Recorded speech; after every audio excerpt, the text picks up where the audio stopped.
Yep.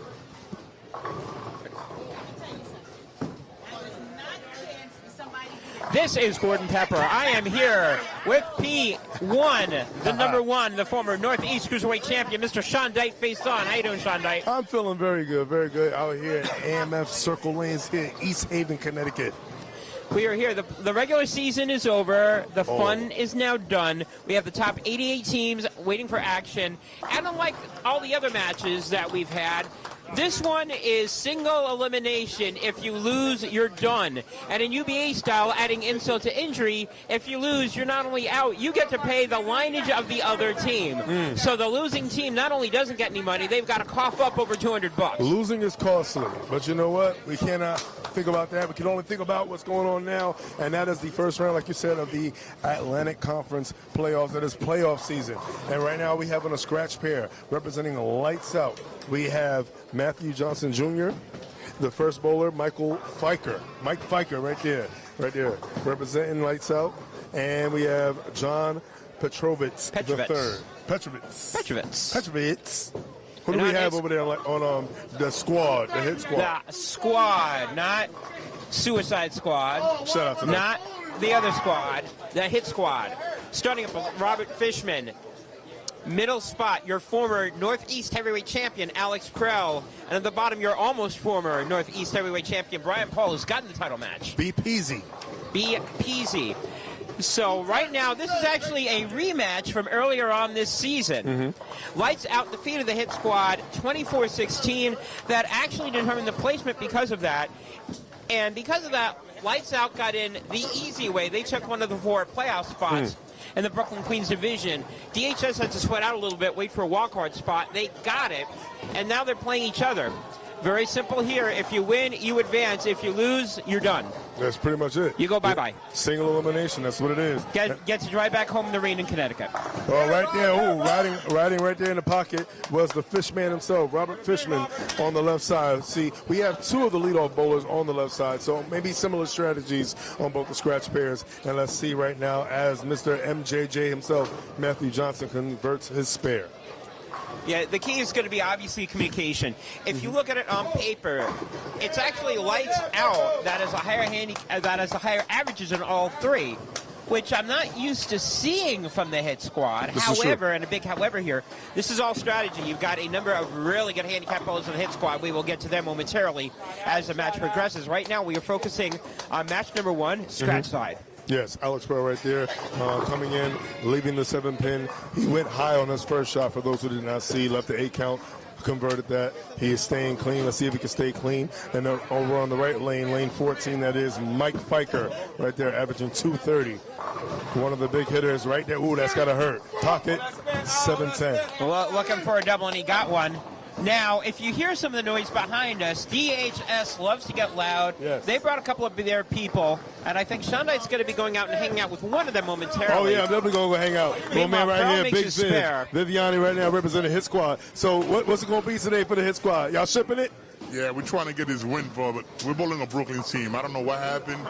At the last minute, they came in with a little switch out there. But we're going to try our best, but it's a Brooklyn team, so that's why I'm quiet right now. Quiet? You ain't never quiet. Let me tell you something. DHS right here, one of the OGs. You definitely one of the OGs here. Where it is like, listen, if you can't handle it, then don't show up. I hear you. That is so true. Sometimes, over here when you're on the lane, sometimes you just got to be careful because when you miss, I'm on that. Ship it. You already hashtag ship it out here. All right, that's what it is. UBA all day. Gordon, what we got going over here with the anchors here on lane 13 and 14? Right now, DHS has just picked up an early lead thanks to the 7-10 by the aforementioned Michael Fichter. And Brian almost delivered the favor right back, leaves a 10-pin. Assuming that he makes the spare, DHS will be up by a quick 10 pins going into the 3rd frame. Now, and again, the key for Lights Out is this, and I'm surprised for me saying this, but they've got to make up pins from the hit squad. Yep. That is not exactly going to be the easiest thing to do, especially because the hit squad is loaded with people that have gotten gold before from the World Championship Series. Keep in mind, the hit squad, which is a combination of them and X-Men, when the X-Men got all the way to the finals over at Battle Bowl, Respect the X. Respect the X. Shout out to the X-Men, one of the classic teams of the UBA. And right there, beautiful classic form right there on the anchor side of the Lights Out. Lane 14, Anchor Bowler definitely blowing the rack out right there. Let's see if Brian Paul can convert his spare and let them know that they're still here. They're trying to stay clean. Right now, one blemish on the side of Lights Out.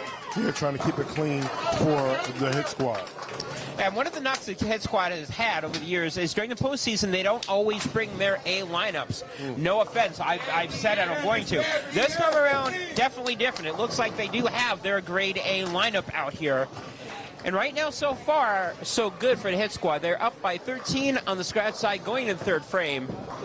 Hit squad being represented D, E, F, Lights Out being represented A, B, C. So now I pose this question to you. Who do you think, which team do you think has the more lethal of the handicap pairs? No offense to Lights Out, but hit squad. Well, Lights Out has got to take advantage on the scratch side, and that's going to be really hard for them to do with... And Shipid says some stuff that I'm glad that he's not really anywhere close to the mic on. Oh, big double. Message received. By Robert Fishman. That's a double over there by this side. Matt Johnson Jr. only on a spare.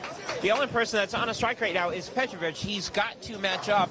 And again, if your Lights Out, you've got to take advantage of the scratch. And if you're not going to win the scratch, you've got to keep it close for their handicap pair. Yeah, let's see what Matthew Johnson. I definitely think DHS has got that. Ooh, Matthew Johnson almost makes a mess. Yeah. I think, again, based on the pedigree, DHS has the advantage. So Lights Out has got to figure out how to carry. If it turns into a spare-making contest, they don't win. They've got to out-carry DHS. Well, you speak it and it comes to life right there. Alex Pearl carries his first strike, 3 frames, 1 strike bowled, and let's see if we can keep it going. Potential 269 finish for Alex Pearl. DHS is loaded, and again, my goodness. Driver. Well, if you're a scratch bowler, you can't be missing single pin spares. You certainly can't be missing a pin in the middle of a lane like the 8-pin. Should be very happy that it wasn't a 5-pin, or else there would have been a lot of, let's just say, commentary over by Mr. Theo Ship in the back. Yes, right. Well, either way, you're going to get commentary from the background right there.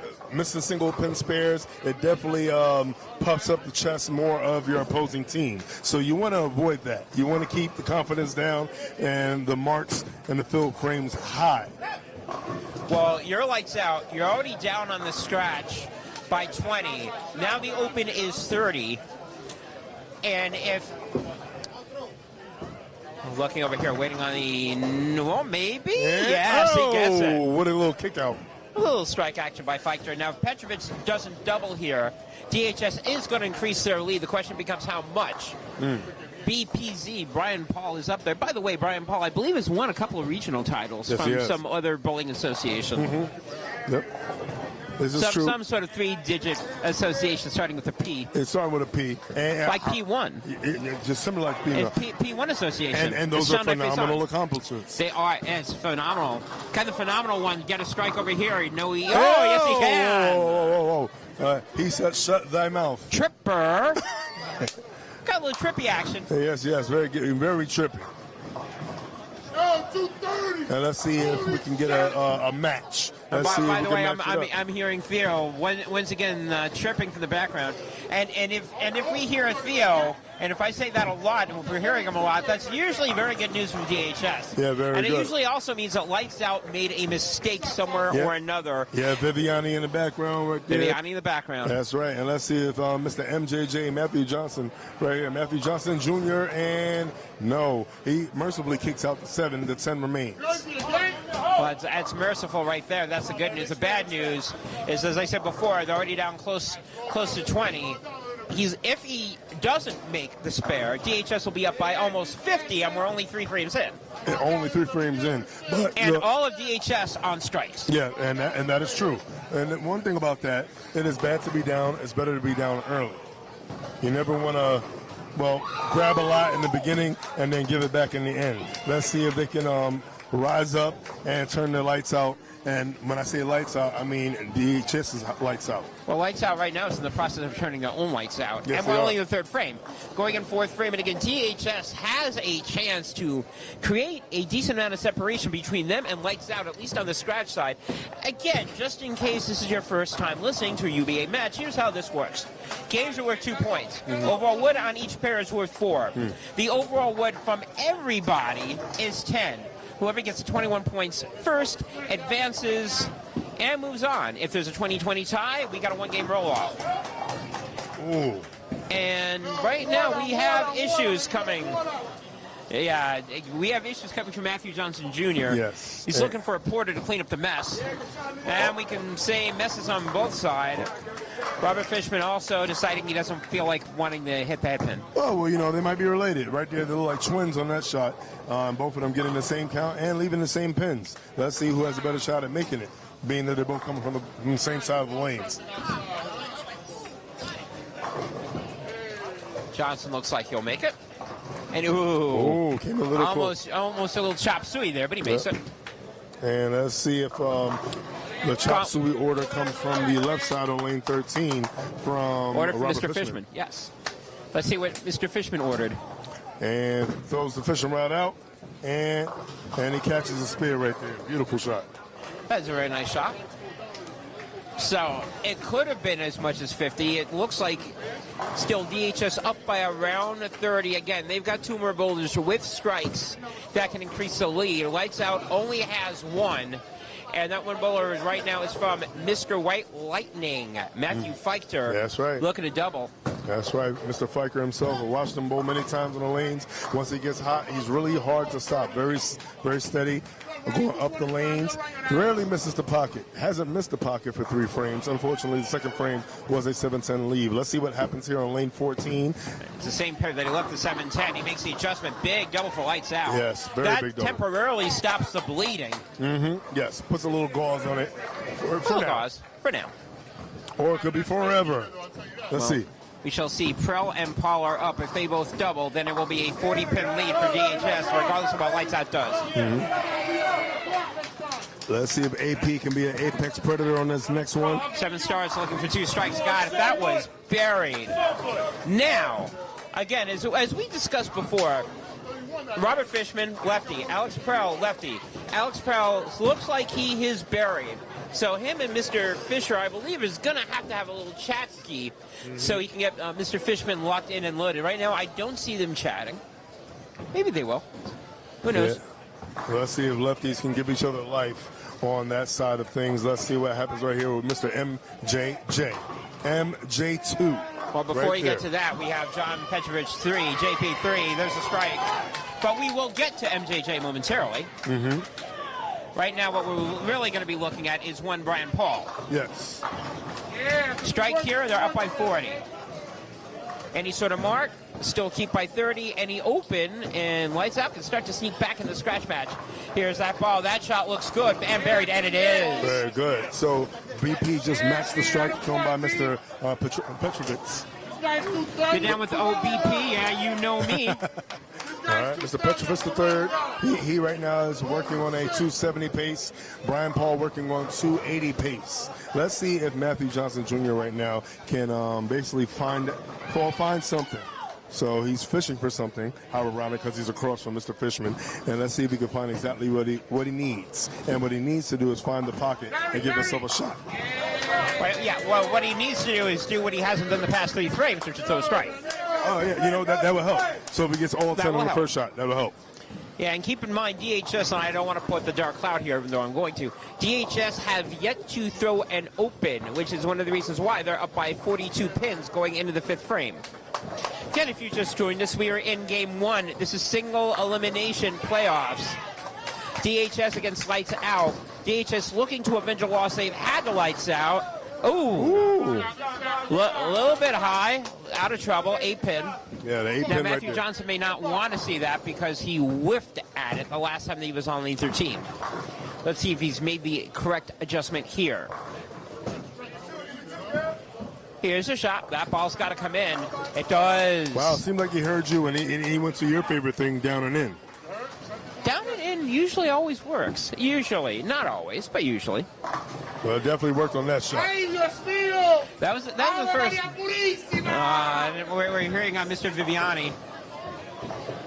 And again, we will chat ski about what he's talking about later. Fisher makes a spare. Yeah, I think he decided to make that one that time very good. And he remains clean. And all of his squad, they're remaining clean on the scratch side of things. Lights Out has some making up to do for the 2 opens that they have as a total on the scratch pair. But, you know, one of the issues that we said is that Lights Out's got to have the better carry than the hit squad. Hit squad's getting pins. If it's tied and if it turns into a carry contest, hit squad's going to win. Turns into a sparing issue. Hit squad will win. If it turns into a striking issue like we're seeing over here, Lights Out have a shot. That's 3 in a row for Fighter. Pro right now looking to match. Looking to keep that 32-pin lead, and right now 31-pin lead that hit squad has. Oh, in the first scratch squad. There go AP. Ball looks good, it is. Alex Prell, AP has buried every single shot that we've seen. The only difference between the last 3 and the first 2. First 2 didn't get the carry. This time he did. Yeah. A little bit of an adjustment. Got to watch that body language. Once you see Alex Prell start kicking that left leg out on a shot, usually he's burying it. And now we're seeing Alex starting to chat with Robert, and I was wondering what took him so long. He's clearly has the shot. Now he's talking to Fishman about it. That's really important here. Going to the anchor spot, here's Brian Paul. He's leading off. Yes. Or he's going first, I should say, not leading off. Something that he hasn't done. He's usually let Petrovich go first. Now he's going to try to set the pace here. Brian Paul, third shot, looking for 3 in a row. That ball's got to hurry. It does. 10-pin goes down again. You down with OBP? Yeah, you know me. I know that. And you know what? And I noticed that, like you said before, Brian Paul kind of ran up there and maybe wanted to put a little pressure and maybe make Mr. Petrovich wait a little bit. Especially since Petrovich has not thrown a strike on lane 13 this match. Will he throw one now? No, he will not. 8-pin. Wow.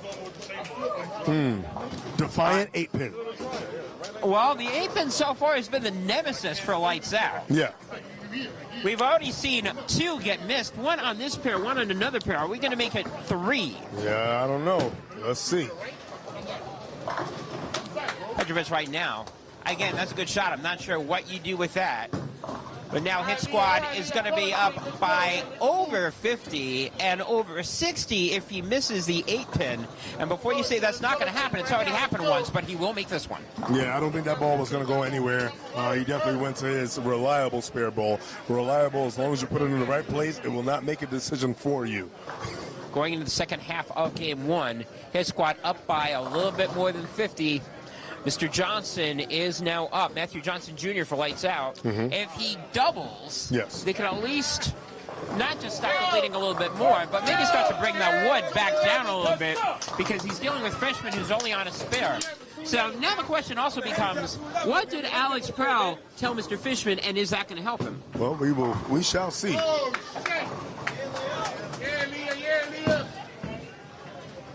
Matthew Johnson up. You don't want to say it's a crucial shot here in the 6th frame, but it's sort of a crucial shot here. Well, we're in a situation where all pins matter because it is not just your pair's wood, it is total wood. Yeah, he didn't like that one, and there's a reason for it. 7-pin. He was doing a little tap dance right there. Mr. Viviani Tapia having no problem discussing it.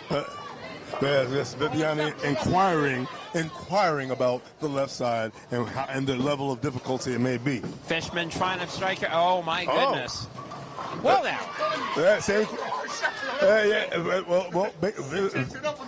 Viv says that the left may not be so sweet as it, as they say it typically is. Well, the only good thing about this for the Hit Squad, if you're going to have somebody open, let it be the person with the spare and not the 2 people with the doubles. Oh, we got some chat going on here. Oh, we got a lot of people saying, let's go DHS. Oh, my goodness. Well, that is unforced error number 3 for Lights Out. Matthew Johnson has now missed an 8-pin and a 7-pin. Yeah, that was a patriotic spirit attempt. It was a little bit of an American flag on that one. He flagged it. Happy 4th of July for everybody. There you a little go, bit flag late. day. That 7-pin decided that they wanted to be a little independent on his own. Oh, yeah. And yeah, by the way, folks, unfortunately, if you don't want to hear bad puns, you're listening to the wrong podcast, because Sean Knight and I can sling the punmanship just as well or as badly as anybody else. Oh, yeah. So you're going to hear Let's Go DHS and maybe Let's Stop Puns. Hello, Josh Valdez. Speaking of Valdez, we're going to have a Josh Valdez that we're going to be chatting with before Let's Go DHS. A little chat room action going on here from the DHS fans. Right now, if I'm lights out, I need Fichter to throw another shot here for 4 in a row. Ask you, y'all shall receive a bucket. Well, he got 4 pins left. That's not 4. That's not the 4 in a row I was discussing. And that is after 3 in a row. So that's going to hurt the count. Well, and a huge opportunity for the hit squad to start pouring it on right here. Alex Crow, who, by the way, is a lefty, but unlike the other 2 lefties, he seems like he has found a line on both lanes 13 and 14. Will he find it again? Yes, he will. 4 in a row from Alex Crow. Well, one lefty has figured it out. Yeah, well, and he's helping them ship it, as Viv will say. Yeah, as Viviani says, ship it. 10 o'clock, 10 o'clock. Fichter desperately needing to walk here. Yes, he needs to pick up this makeable yet missable spare. More pins up, chances to chop, but no chop there. He'll make the spare, which is good, because again, if he open, I mean, not like the floodgates aren't happening right now, but the floodgates could really open up. And there'll be no little fingers to plug the dam. That dam may be breaking, and all the water may be coming through at this point. Well, we drove through a flood to get here, so let's see if we can keep the flooding and the bleeding to potentially stop for lights out. Let's see if BPZ is going to add to it. Oh, no. He's going to add to the bleeding. Are you down with OPB? Oh, BPZ? BPZ? BPZ. You know me.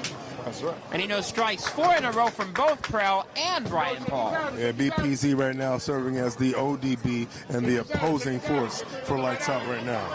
And the best, or I should say maybe the worst, that lights out could be right now could be over 100 if we see an open coming up from Mr. Petrovitz.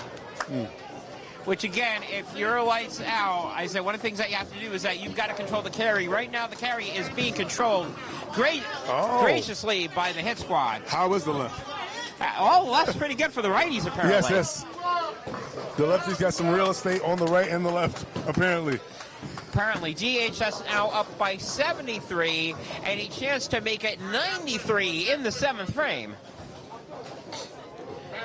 Depending on if Alex and Brian can keep striking. All right, let's see what Fishman's going to do here.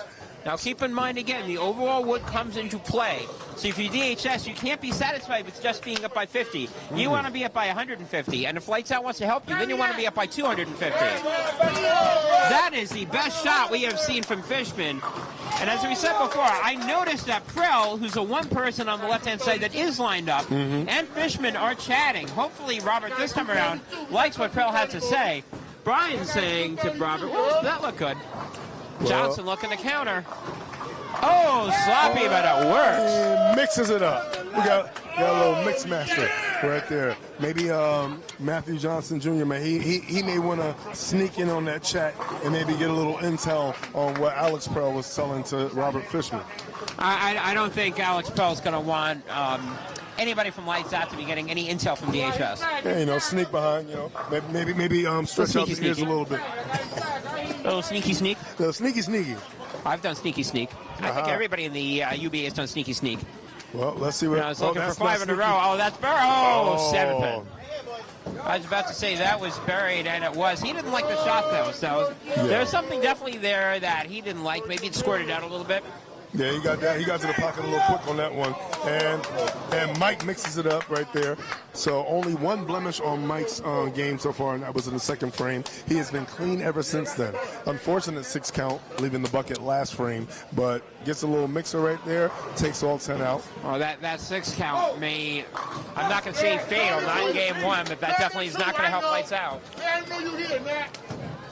Prell's still going to make the spare, he will. Yeah, the ball went down there so fast, never had a chance to make a choice. Yep.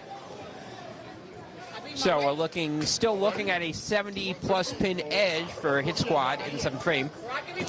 Potential big shot here from Brian Paul, and an even bigger shot from Petrovic. Again, Petrovic has not struck on lane 13, and if he doesn't strike on lane 13 this time, and Brian Paul does, now you're looking at least 80, if not a 90-pin lead from DHS. Again, overall wood's big. If you're DHS, you need to blow them out by as many pins as possible. You see that? Yeah, you definitely want to put a lot of weight on their chest early and make them think about it, because it's hard to breathe when that chest is on your when that weight is on your chest for a very, very long time. Brian Paul again going first, and again, if you notice, he's setting the pace for Petrovic, saying, "All right, buddy, you better strike here. Oh, by the way, you haven't done it yet, so this better be your first time. If not, oh, we're gonna have more lead." Petrovic here, can he get the strike now? That's high, and he gets it. Yes. Big double from Petrovic. We'll keep it down to 70 as we go into the 8th frame. Yes, and what I predict right now is Petrovic's scores to if either stay even or go up little by little. You know, very, very reliable line going down and in, going up the boards. Definitely making sure that everything is simple. Rule of KISS. Keep it simple, silly. And he's simplifying every shot, and he's hoping to get maximum results out of it. Well, keep it simple, silly is absolutely correct. Johnson trying to keep it strong here. He's finally, for the first time, on a strike, looking to double for the first time this match, and he does. Yeah, very first double right there, looking to salvage whatever happened earlier. And remember, this is game 1. And hopefully game 2 and 3 will be promising for him. And Alex, no, not Alex, that right there is Fishman right there going a little high on the head. A little fish head. Roly-poly fish heads. Leaving the 4-7 right now. Maybe a little bit of adjusting. Again, if you are lights out, you need to cut the damage down. Definitely cut the damage, control the wood.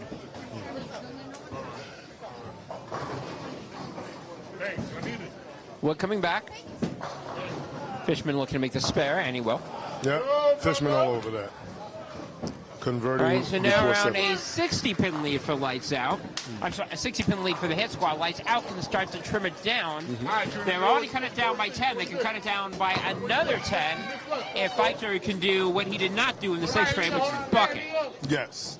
Only difference is if he leaves something and makes it, it's still pretty much similar to a 9 spare. He won't lose anything, but he would much rather the double. Well, you're running out of frames. You're down by 60. Spare is as good as an open in this case. You really got to get the strike. This is true. This is true. Let's hopefully they can keep trimming down that lead to keep their lights on. And he does. Yes. Pushes the 7-pin over the edge. Gives a little assistance. Spiked up, and now starting to close the gap, which is exactly what you need to do.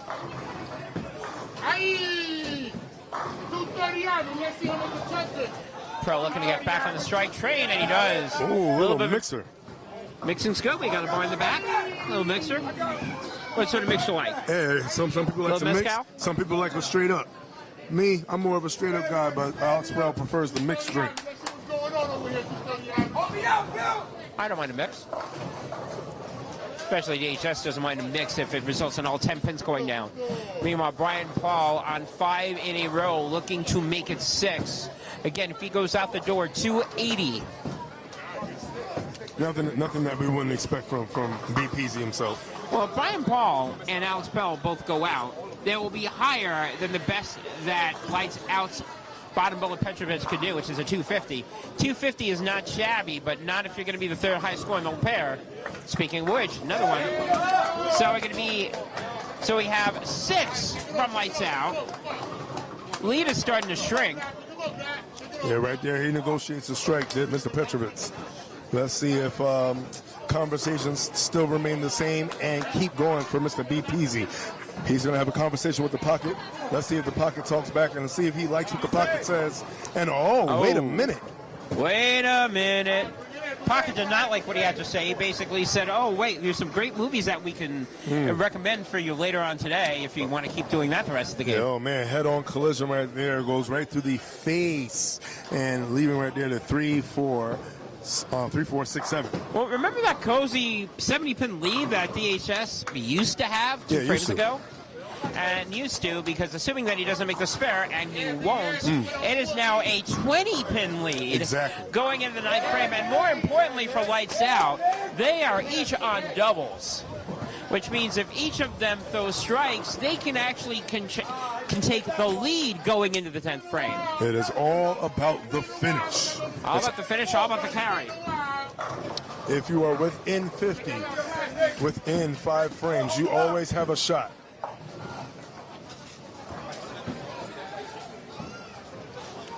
Now Fishman has to get DHS back on the boat here, and he won't 7-pin. And all of a sudden, Matthew Johnson, who needed a GPS after 6 frames, with a strike here, can give Lights Out potentially the lead with a strike over here. Well, let's see if MJJ is illuminated. He has a light bulb on his jersey. Let's see if the light goes off when he hits the pocket. Oh my goodness. Oh, Jesus. That would be no. And that looks like a 3-6-10. And that is a huge bullet avoided by DHS. Yeah, DHS. They could have had all the Out. momentum coming on, assuming over here the Fishman makes a spare. He will. Well, Lights Out has to be saying, well, pretty much NLT. Not like this. Well, not like this, not now. They had a chance for all the momentum to go over.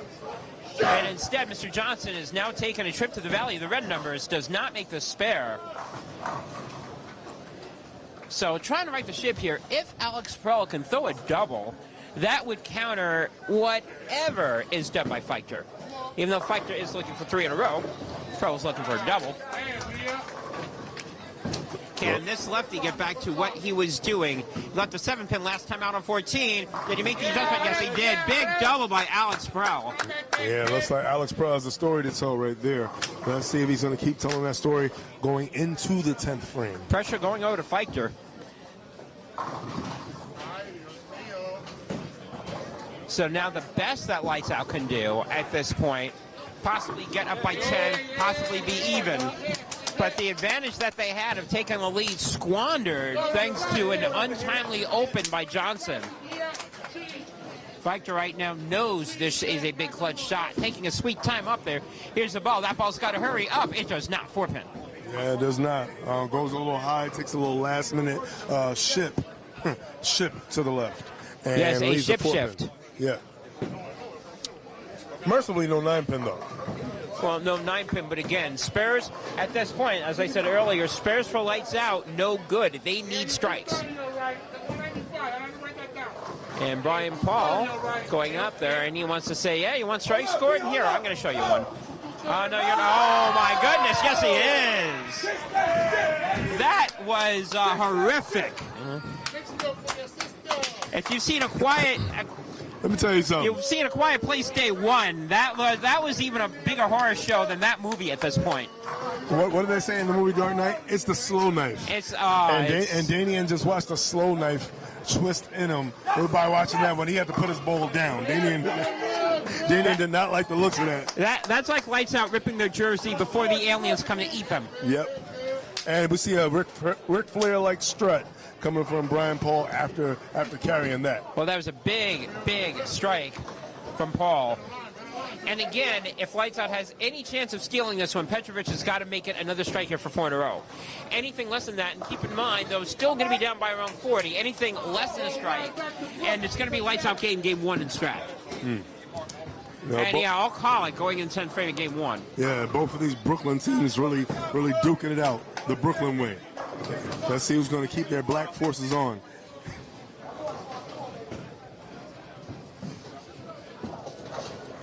Petrovic, got to have strike. He gets it. Tempo goes down. Yeah, and you know what? Petrovic gave that look, by the way, of I don't bleeping believe this. Yeah. When he saw the strike going down by Brian Paul. He was looking at us when he was saying that. I got no answers for him. So now I got nothing. Gordon math. Gordon math. DHS is up by 40. In addition to that, they have 2 bowlers on strikes, one of which is on a double. Lights Out has got 1 bowler on a double, 1 on a spare, and 1 on an open. And right now, Johnson, for the wrong reasons, is the difference in this match.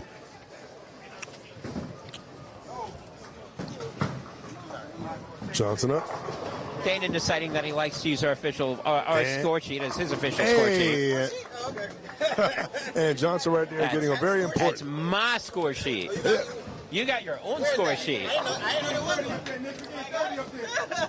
I believe the lady behind you writing scores down may have the official score sheet. Johnson got that first strike in the 10th. Dana didn't realize that he's got his own score sheet. He must have forgot. He must have forgot. Love that. Love that. And by the way, that is his name. You must have forgot? You must have forgot. And we're going to be seeing Dana Ward game 2. Speaking of must have forgot, it seems that, well, unfortunately, Fishman must have forgot what he needed to do in the 10th frame. And well, he's got to goes make a little spare.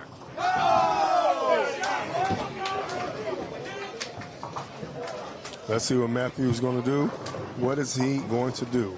MJJ needs 2 X's. Well, yeah, he needs another strike here. And he's not going to get it, 6-spin. And he's not going to get it with that speed. And I mean, if you're going to... No, he's not. He's got to speed it up. Well, if you've seen what Prella's done, and you're absolutely right. If you've seen what Prella's done, many revs make light work. Mm-hmm. Well, if you got the revs and you don't have the speed, you might as well take a walk on the inside. And he's staying there. I mean, he's staying at a line where it should be simple. But if you're not going to have a simply faster speed, then simply move inside. Big spare by Fishman. Fishman will finish somewhere in the 180s. Johnson's going to finish with a 171.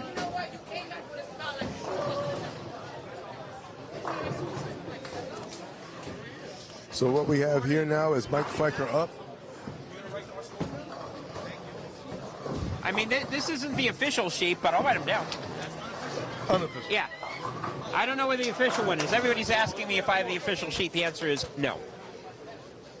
But sure, I'll write everything down because why not? 189 finish for Rob Fishman and Matthew Johnson Jr. 171 finish. So we have Mike Fiker. He has 171 in the 8th, 9 spare in the 9th. Potential 221 finish. The importance of his strikes is that he adds on to the 4-bagger that Mr. Petrovich has in the anchor spot. Him striking and DHS striking makes a big difference.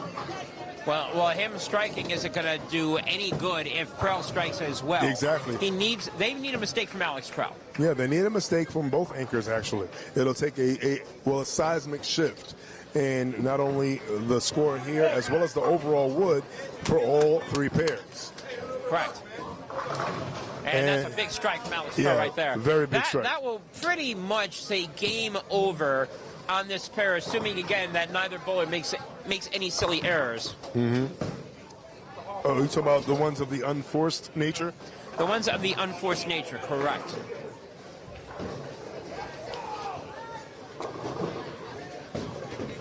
DHS looking to get the first game win on the scratch pair, and Lights Out looking well to KIC, keep it close.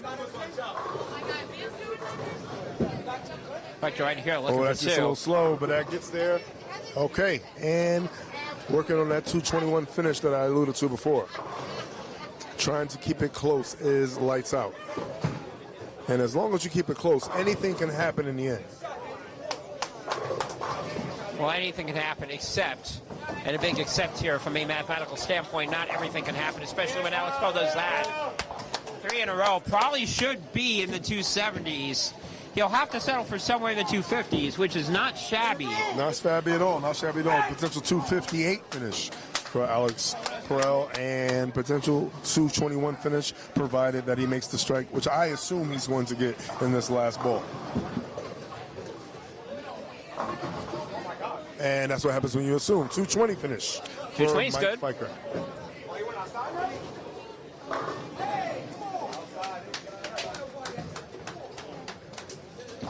Alex Prell coming up. We're going to finish with a 258. And he will with a late 6-pin.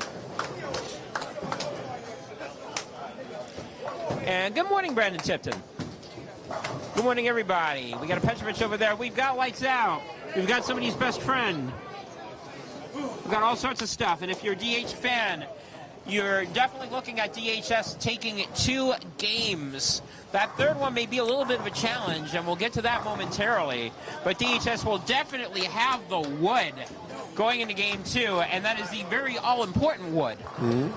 We'll get the exact numbers on that when we finish out game ones on both sides.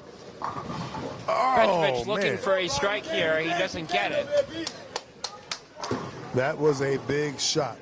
And unfortunately, the 10-pin does not help the situation for Lightz out as well as Not only does Petrovic. it not, that now gives DHS a chance to get in the 70s, 80s range on the scratch side. And I know they won by a decent amount on handicap pair number 2. Handicap pair number 1 is very close at this point. We may get some bonus rolling over there. Whoa, what is that? Whoa, took a little trip outside. Yeah, so much for 80 pins and so much for really adding to it. DHS will win, but they're not going to win by nearly as much as what they could have. You're probably looking at around 30-ish, which is much different than 80-ish. Assuming that Petrovic makes a spare, and he will. Now, this is not a missable spare. I mean, well, it is a missable spare, but it's not impossible to make. It's makeable. It is makeable. Now the question is, will Brian Paul make it? And normal. No, doesn't get a little greedy there, and just gets the wood. 210 finish for BP's himself, Brian Paul. Potential 229 finish for Mr. Petrovic.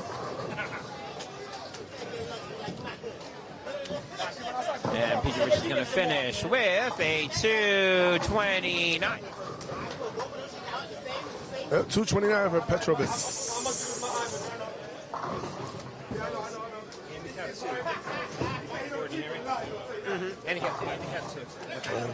So we're going to swing over. We're not going to go to handicap 1. We're going to go to handicap 2. And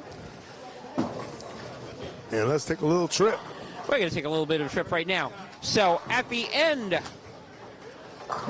of game 1 on scratch, DHS wins. However, they only win by 37 in a game that they potentially could have blown out and solidified the wood.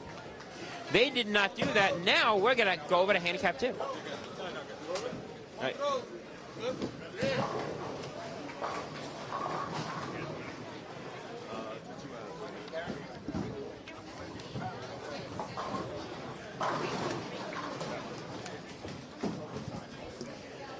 And now we've slid over to handicap 2. And we haven't heard much of Viviani Tapia momentarily, as I see you've got the official sheet, so you're officially officiating. So what do you think so far about DHS after game 1? Right now it's looking like a close match. It's 4-2 us. The middle pair is having trouble making spares. So if they come back and finally start making their spares, it should be an easy win for us. Well, you need another 4-4 from their anchor. I agree. That guy is 230. I don't understand where they brought. Right now, that guy's 156. Ship it. Oh my God. So you're looking at right now, DHS down 14. I will give you the end of that momentarily. But right now, let's talk about the lineup of handicap 2 for game 2. Lightz out. Mason Silvers, Antoine Colley, Jamal Shaw. Jamal Shaw, former Northeast Cruiserweight champion. The hit squad, another former Northeast Cruiserweight champion, Liam Maynard.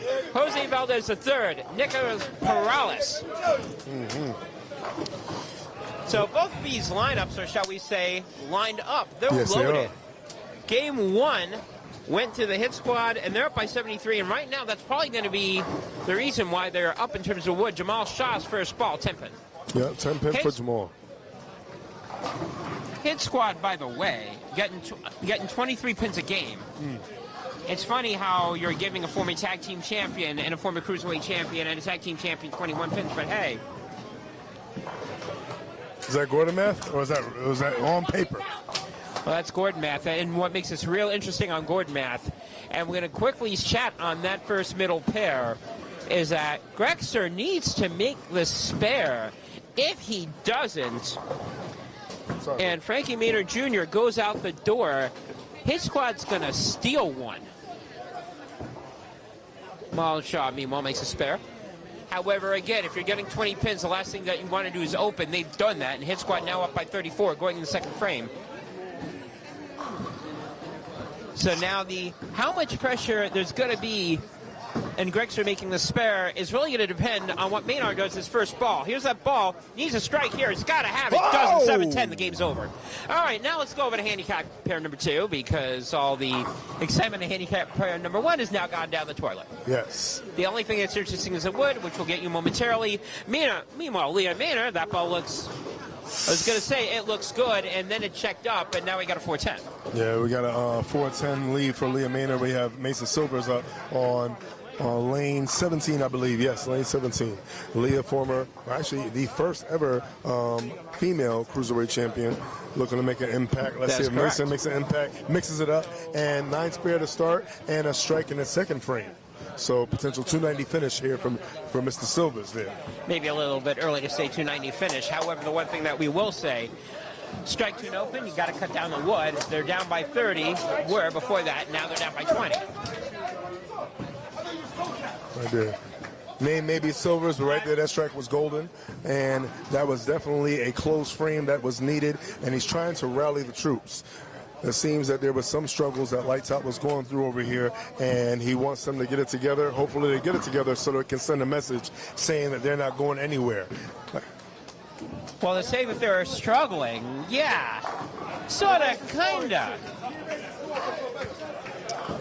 Struggling as in that I think somebody called for a bus for their struggle. That's what I think happened. Struggle like bus may have shown up on lanes 17 and 18. Well, that struggle bus has a long way to go, especially in inclement weather going back to Brooklyn from Connecticut. Let's see who's going to ride the bus, and let's see who's going to be shipped. That's a nice shot right there. That makes up for the open, sort of, kind of. Yes. And that's my colleague. Shaw's up right now, but one of the things that you have to like about Lights Out, they're starting to wallpaper the frame with strikes, which is what they did not do game 1, and they paid for it because both Valdez and Perales did wallpaper with strikes, including Perales finishing with a 277, Valdez with a nice little strike. Yeah. By the way, unofficially, from keeping count of the wood, the hit squad won their 2 games by a combined 110 pins. Okay. Lights Out won theirs by 23. 110 minus 23, that's 87. Yeah, I can do math in my head. Shout out to Gordon Math. Gordon Math. So right now, DHS is up 4-2. More importantly, they're up on the overall wood by 87 pins. So that's what Lights Out needs to do. Yeah.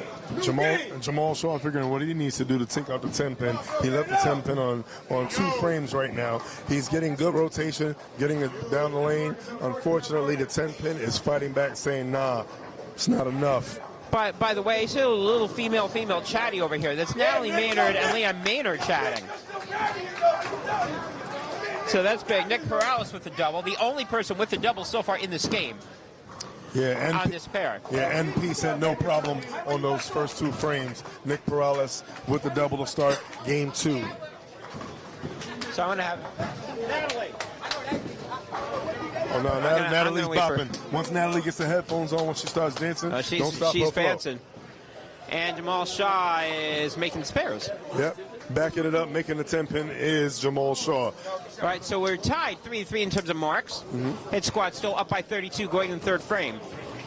2 bowlers on each side with strikes, one of which, obviously, Frankie on a double. Leah on an open. Leah looking to be on a strike. A little bit high, 6 pin, much better than the end of the red numbers that she was at last frame. Yes, right there. Leah right there leaving. It is the 6 pin. Not often that you see lefty bowlers leaving right side leaves, but that should be definitely a makeable spare for Leah, being a former champion. And Mason Silvers up there, very steady, very up the boards, doesn't like to make a lot of mistakes. Very rarely makes those mistakes. Let's see if right now he can do what he needs to do to, give Lights Out a major chance to come back and walk down. Well, Silver's got to do what they didn't do in game 1. That's a big start on what they didn't do in game 1, which is they didn't cut the gap early and they let DHS pretty much run away with game 1. They're going, well, now let's not do that game 2. Let's cut them to the lead now. A double will do that. DHS is now up by around 20 and change. Well, one thing that's not going to happen, especially with a bowler like Mason Silvers, he's going to keep his demeanor, he's going to keep his cool, so to say, and he's not going to get rattled, and he's going to always keep the troops in it. He's one of those guys that likes to keep his head in the game, and he'll get everyone else's head in the game. And if not, then he'll focus on himself, and he'll try to throw everybody on his back and lead them to the promised land. You got Lightz Out. We were talking before about DHS bringing their A squad. Lightz Out has done the same. More importantly, they brought in the how do I say that? They brought in the non-panicking group from Lightz Out. Meanwhile, Natalie Maynard just picked up the 6, 7, 9, 10. Now, we didn't see that on the camera, but that's nice. Yeah. But what we also did see on the camera is Antoine Colley doubling up along with Silvers. Meanwhile, Jose Valdez doing the exact same thing. Yes, there's 3 different Valdez, by the way, in the hit squad. Jose Valdez. Yo, Natty. First of all, hello. What up? Now, there is a Jose Valdez. I don't even know what. And there's a Josh Valdez. Yes, and there's a Jeremy Valdez. There's a Jeremy Valdez. There's only one Valdez over here. Where's the other 2 Valdezes right now? Because I don't see him in the building. They went fishing. They went fishing. Vacation. They're on vacation. They're on vacay? On Disney World? With the family, you know. So they're hoping that you guys don't take a vacation after this match. Hopefully not. All right. Well, I wish you the best. I ain't going on vacation. See what your anchor does. By the way, the anchor's doing pretty good. This month I got a cruiserweight belt match. I'm coming for that belt. All right. Yes, sir. Good luck. So Valdez wants another belt. Meanwhile, we got Natalie Maynard. I want to bring Natalie over here 1 second. Ain't nothing but a spare, Natty. No. First of all, great spare. Like Angel Reese be answering. All right, Angel Reese. So, I want to say you made the 6, 7, 9, 10. Yeah, it was. Yeah, 6, okay, 7, 6, 9, 10. But that's not my question. Here's my question. Before you did that, I noticed that you chatted with Leah Maynard because she's looking like she was struggling. You had a little chat with her. What was the chat about? She dropped her arm too early. Ah. So now we're going to see here. Now, hang out with me 1 second. We got Leah Maynard up. I want you to let me know how her arm is doing at this point, whether or not she listened to you, okay? So we're going to watch right now. All right, let's look. Commentary. She did it a little different, yep. There it is. Natalie Maynard, the bowler whisperer right there. She can make spares. She can do adjustments. Oh, I probably didn't leave the back row. Yeah. Probably didn't leave the back row. That's right. You don't like the back row? She doesn't like the back row now. She likes them when they all go back down. I feel like it's getting So, 5-5 even matchup over frame 3. DHS still up by 33 going in the 4th frame. Big strike over here coming up for the Truth, Mason Silvers. And truthfully, he needs another strike to make it 3 in a row. Well, when it comes to leadership and when it comes to keeping his poise, Mason Silvers is the truth. Right now, MS needs to be the MD. He needs to be a main doctor and a main medical one right now. And he needs to patch up any kind of bleeding that's happening for Lightz Out. DHS knows how to strike. And oh my goodness, that's not really good with the double. Leah, where you at? So anyway, Leah's been asking to maybe give Mason Silvers how to strike lessons. I don't know about that. Josh, not Josh. Jose Valdez is looking to know how to strike. He's putting on a clinic 3 in a row for him. Meanwhile, Perales, oh, by the way, only shot at 277 game 1. On the front 3 game 2. All right. Right here, we got a makeable, yet missable right here for Mason Silvers. Well, Let's see what he does. It is makeable. And it's made. It's made. It's made. Nice pickup, however, and a big however here. Spares don't beat strikes. And even though picking up a wash is nice, picking up in a wash is not better than 4 in a row. If that happens. 60 was pretty good. That may happen, especially if after you try 277, you might be locked in. 4. There it is. Well, he just got 4 and he's looking for more right now. He got a pack of 4, and he has that bone that meat shank that we always talk about that we can't say. But let's see if Antoine has turned into explosive. Oh, the explosion has showed up. Antoine has left. Well, Antoine has shown up, which is all well and good, but you've given the team 22 pins. And they got their anchors throwing the first 4. Their middle guy's throwing 3. And you have one person that's struggling, but still has gotten the strike. Now all of a sudden Jamal Shaw has got to figure out how to throw a strike, because if not, it's going to get late early. Well, Jamal Shaw has not missed a pocket. It is not no tap. The taps right now are got to be tapping on your stomach and tapping on your mind. Let's see what happens see if right anybody's here. Home. Oh, not that way. No, handicap. That's not a strike. No, what's the handicap over here, Bob? And by the way, I'd like to point out Jamal Shaw's average going into this match was a 239. What? And right now he's on pace to go closer to a 139 than a 239 at this moment. I'll ball him the back foot, I'll ball him right now on the back foot. Oh, my God. And I like Jamal Shaw too, but that does not help. He's 239. Well, Jamal Shaw with a 64 in the 4th frame. DHS already up by 60 and could really put a lot of damage on Lightz out in the 5th frame. All 3 of their bowlers are on strikes. Only one of their bowlers on Lightz out is. And it almost feels like he's got to throw a strike here. But they're going to be in trouble. Keep in mind, DHS already has the wood by around 80 pins. So not only does Lightz Out need to win, they need to start making up the wood. Falling down by 80 pins is not a good way to make up the wood. no, it is not, and that's what seems to happen when you start looking for strikes. When the lack of carry frustrates you, you might fish for a different line, and your line is fine. The carry just wasn't there. Now you go from a 9 spare to a 7 and a chop, and your 9 spares could keep you in a situation that's good, provided that someone who's on a string of strikes might make a mistake. Well, the only thing that's bailing out Lightz Out right now is that Leah Maynard hasn't figured it out yet. Because if she was starting to figure it out, then it would just be a stampede at this point. Silvers with a strike. He gets back on it. Well, Maynard looking to make the spare. Yeah. All over will. that. And she ships out the 6. So leaves 4, 6 spare, and she right now is remaining clean past the 2nd frame. 2nd frame, there was a blemish there. Here's your 2 key bowlers here coming up. Yes. Which is Valdez and Perales. Yeah. Because again, as we said, we got a double and open and a double against a double. And again, if you are Antoine Colley, this has pretty much got to be a strike. You cannot afford to be too much more down. Oh boy, you can't afford to be too much down more. DHS is around 50, 60 pins, and yet they are in danger of doing just that. Right now, DHS up by 67. If both bowlers strike on DHS's side, you're looking at close to 100, assuming again that he doesn't make the spare. Yeah, explosion right now, leaving a baby split. He needs to give birth to a closed frame in order to just keep some hope going. But hope is dwindling, especially when Jose Valdez was on a strike train, and it looks like Circle Lanes is giving out free carry on that last one. That looks like an El Tubador Shark special right there. Yes.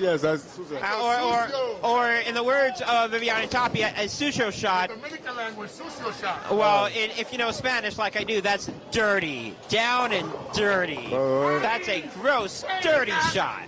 Yo, David, you want to let this guy my boo? Meanwhile, Colley does not make the spare.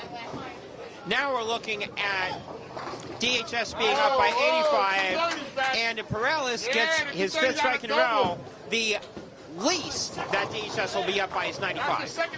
Well, the story right now is Jose Valdez and Perales right now throwing everyone on their back, and they're trying to basically ensure that overall wood is going to be taken care of. That's what they're trying to do. Well, they're throwing bombs right now. They're throwing fireworks. Fireworks are going off over on lane 17 and 18.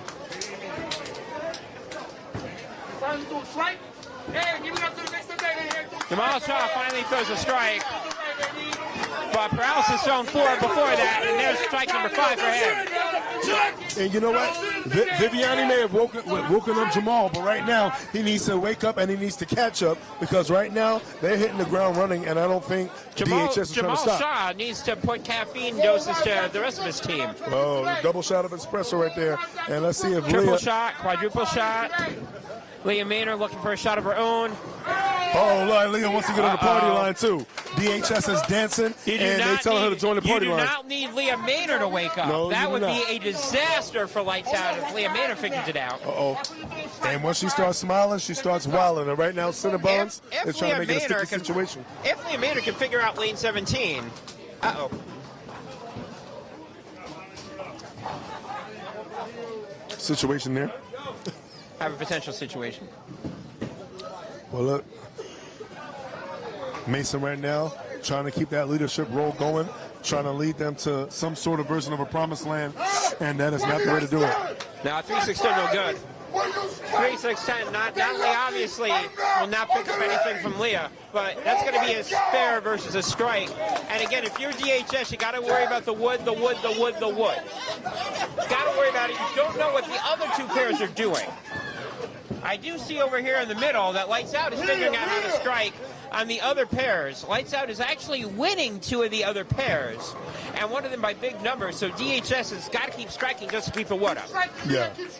In retrospect. So is with the spare. Yeah, in retrospect, the scale is not tipped really in one side's favor. Anything could happen, especially going into the third frame. Well, it's slightly in DHS's favor, but they got to keep striking. This is no way by any means a lock for either team at this point. However, if he keeps throwing that, Jose Valdez is going to be really, really, really hard to beat. That's 5 in a row for Valdez, and he's not even throwing the ball that good. Meanwhile, let's talk to the guy that's really throwing the ball good. That's Perales. He's got front 5 looking for 6. Coley with the strike. Yo, Booba. Yo, man. I just want to say something. I got to ask you this, man. See, are you striking because the hair right now is looking like you can get in Super Saiyan carry out there? I don't know if there's any Dragon Ball Z fans. Power is the power. You got to throw 18 or more. 18 or more? 18 and impossible? He's throwing 18 balls apparently? Okay, sure. Yo, Perales right now looking for 6 in a row. And he got 6. I just want to say, if DHS, if Lights Out can make a spare, they have a competition, but they can't spare out of FunFest. It's a long ride back to FunFest, I'll tell you that. Wow. Well, major statement. Look, a potential call out for FunFest in the future. Oh, man. He cannot get any kind of booba carry there. Well, they're playing Wheel of Fortune, and Vanna White's not letting them buy a strike. Yeah, the letters aren't letting up. Not for 250. Not for 2,500 right now. No, not at all. And if they keep this up, not for 40,000, which is how much they will not be winning if they don't win this match. Well, if the whale doesn't go their way, they're going to do more than lose a turn. Yeah, they may be bankrupt. Yeah. Meanwhile, DHS in this game will be up by close to 120, and that is if Jamal Shaw makes the spare.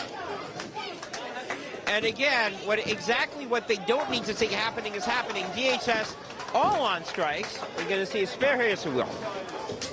But DHS is all on strikes, and they can threaten to blow this wide open. Sort of like Gallagher sledgehammering a watermelon. Shoot.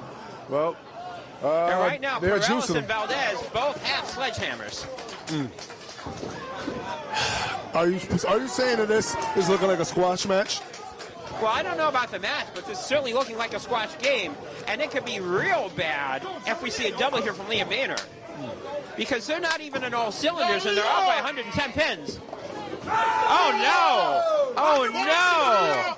Leah's waking up. Now they're up by 120 and change, maybe 130. Well, Leah throws 2 strikes and follows it with a 2-step. And right now, once they start dancing, they're trying to take away all chances from Lights Out. Keep in mind, Lights Out is only have one person on a strike, and I see a red number over next to Mason Silver's name, and that can't possibly be good ever. It's makeable, but again, a 2-pin split does not beat a 2-strike double. Well, let's see if JV3 right here, Jose Valdez III, can keep carrying the world. That's not to say that he can't throw it well, but let's just say he's been getting some real estate and some good insurance on his past 2 or 3 frames. Well, you asked me at the beginning of the match. You asked me who had the advantage. Who had the advantage on handicap? And I quickly said, well, that ends that. But you asked me who had the handicap advantage, and I quickly said the hit squad. This is why I quickly said the hit squad. I said Lights Out had to carry the match on the scratch side, and they had to run DHS down. Clearly, that has not happened so far, which is why the hit squad is up by almost 150 pins and looking for more. And again, this is single elimination. If you're the hit squad, you can't put your foot off the gas. The foot's got to be on Lights Out's throat. Antoine looking for a double here to get any sort of light going on. He doesn't have it. Lights are currently dim right now, 10 pin. Yeah. Yeah, leaving the 10 pin was explosion. Well, in this case, Antoine. And as you can hear from the stylings of Mr. Viviani over there, it has been a while since there's been some spares made. And spares need to be made. And strikes need to be had. Well, they made some spares, but they've had more spares than strikes, which is a problem. And they almost have more opens than spares, which is a bigger problem. You have 1, 2, 3, 4, 5, 6. You have 7 spares. You got 4 opens. And it was almost 7. It was just 6-4. So... And you only have 8 strikes. That will not get it done right now against DHS. Oh, by the way, Perales still hasn't thrown a non-strike in this game. Front 6 going for front 7. Got it. Ooh. Lucky 7 for DHS. A very unlucky 7 for Lights Out here on handicap pair number 2. So right now the scoreboard says DHS is up by around 117. Keep in mind that they're going to automatically pick up at least another 30 pins off the wood. So now they're almost at 150. And again, that's assuming that Jamal Shah can do something. I don't know what something exactly we're looking for him to do, but he needs to do something. And that is not the something that he needs to do. Water! I got a spill! You got more than a spill right now. Can you call the mechanic or the mark or somebody here, please? The porter, somebody. Oh, my goodness. Viviani's looking. Hold on. Viviani, here. Oh, I need a porter or somebody to come to lane 18. I got a spill. Lane 18, please. 210. 210. And I hate picking on Jamal Shaw, but he's your anchor with a 239 average. And, yeah. Definitely right now does not have it this game, and that is a major problem for Lights Out, because Lights Out right now is down by over 160 pins. Yes. And again, they have no strikes going into the 8th, and DHS has got 2 daggers, and there's a really good chance that DHS could take this over 200 if the trend keeps going the way that it's going. Yeah, the way and any shot that Lights Out has at getting the wood may be gone by the end of game 2. 3 in a row from Liam Minor, and all of a sudden exactly what Lights Out didn't need to see happen is happening, because now Liam Minor has figured it out. Yeah, and right now it seems that even though Viviani didn't bring a bowling ball, he definitely brought a shovel. He's handing it to the bowlers, and they are digging that hole, and they're trying to put, and successfully I might add, put Lights Out in that hole. Viviani Tapia, the 7th man. Yo, I'm going back to sit down. My leg hurts. Viviani's leg hurts. Here, we'll get a chair for Viviani Tapia over here. Here. Viviani, I got a chair for you right here. Oh, yeah, good. He wants a chair. I got a chair right here. He can sit right along with the commentary. Yo, hold the handicap over there, Bob. And Valdez right now, the striking frame is over. He's got a little baby spare going on. But again, if you are DHS, you cannot be satisfied with a 150-pin lead. You've got to go for the jugular. I think they're trying to go for the neck all the way. You don't know what's going to happen in game 3. Lights Out can turn around and come right back. And you also don't know what Lights Out is doing game 2, because I see them throwing a lot of strikes. So they may need to be up by 200. All right, well, come on, kid. And that is only the hit squad's second open this game. Right now, Valdez has got a 186, and putting this in perspective, there's a chance that 186 will be better than all of Lights Out's bowler scratch combined. Yipes. Yo, you need an interpreter for shipping?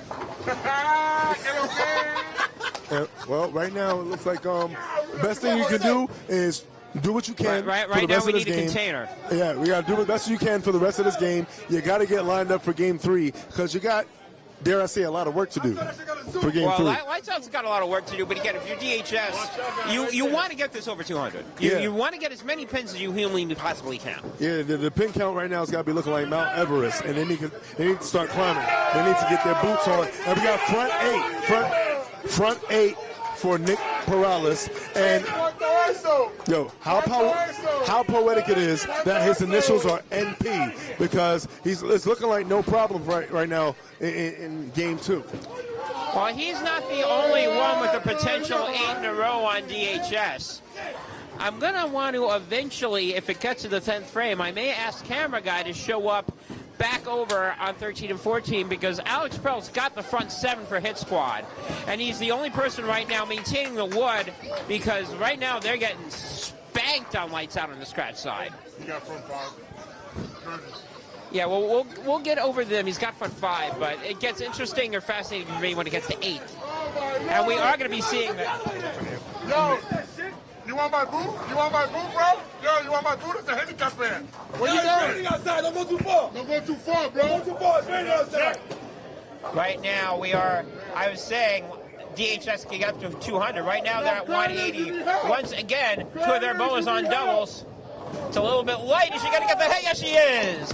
4 in a row for Leah Maynard. Leah Maynard can finish with a 237, which could be the low on the pair and will be a lot higher than anybody that Lightz Out's going to be doing.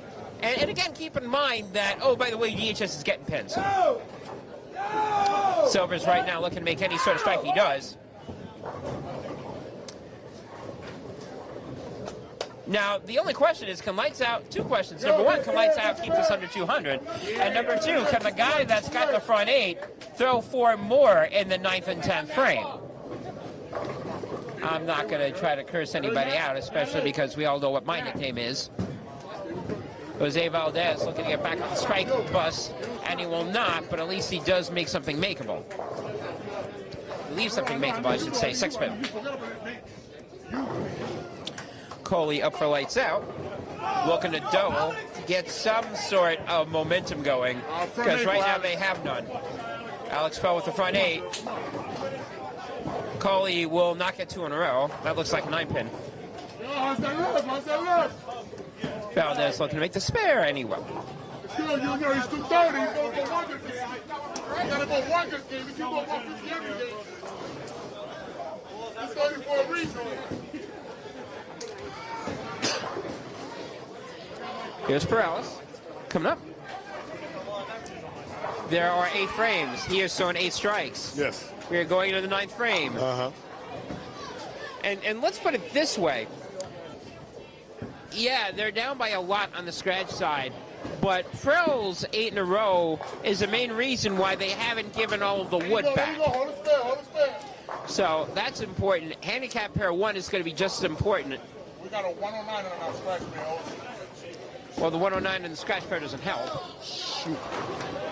Theoretically 119. But right now, let's focus over here.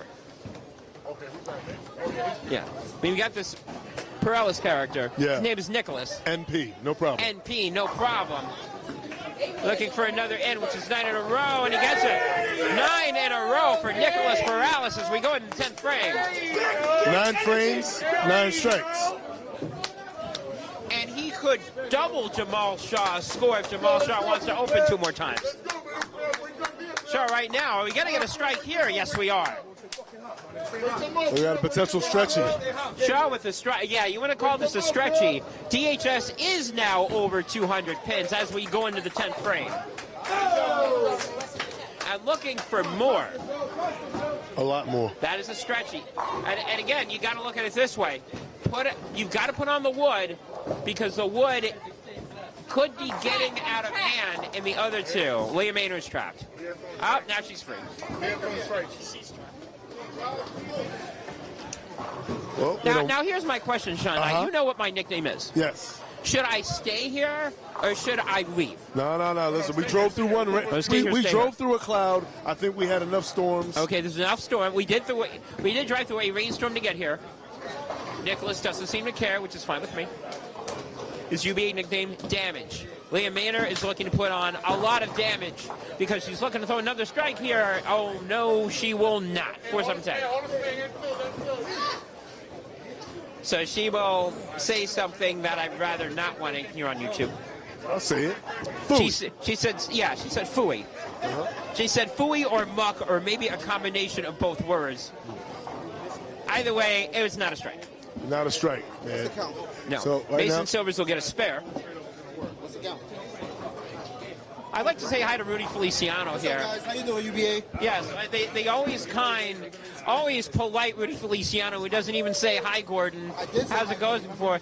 No, he said, but not now. He just goes, what's the count? When I saw walk on by. Yeah, that's what you did. You walked on by.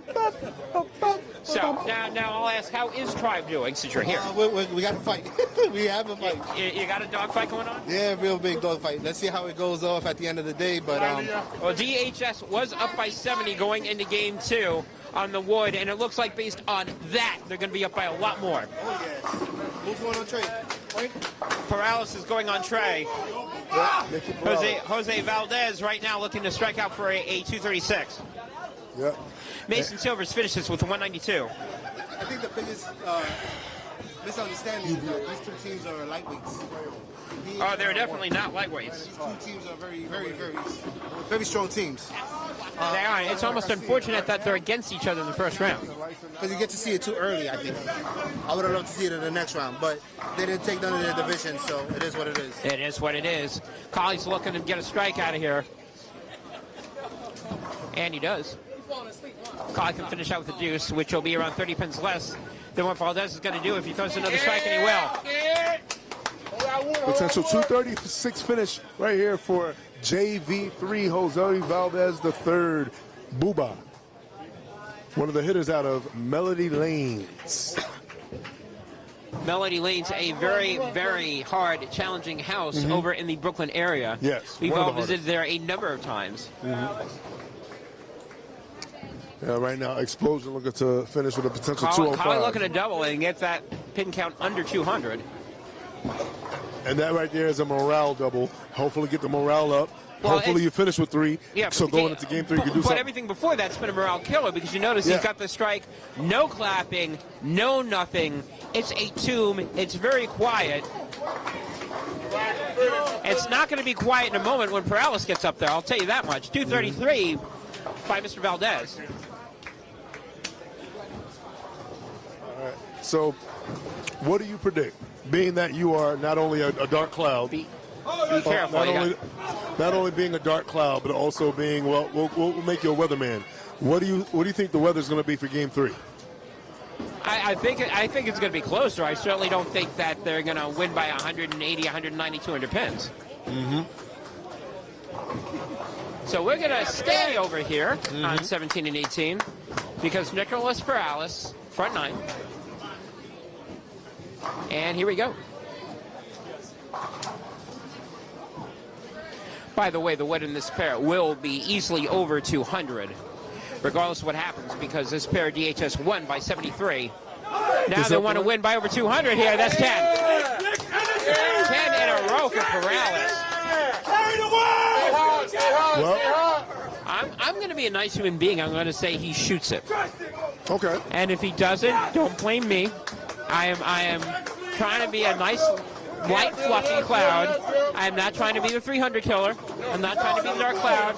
I'm trying to be like one of those happy clouds that you see in Mario that float around that like give out power-ups and mushrooms and flowers. And I could sing that, but that would be copyright infringement. We can be in trouble. You can't. We could.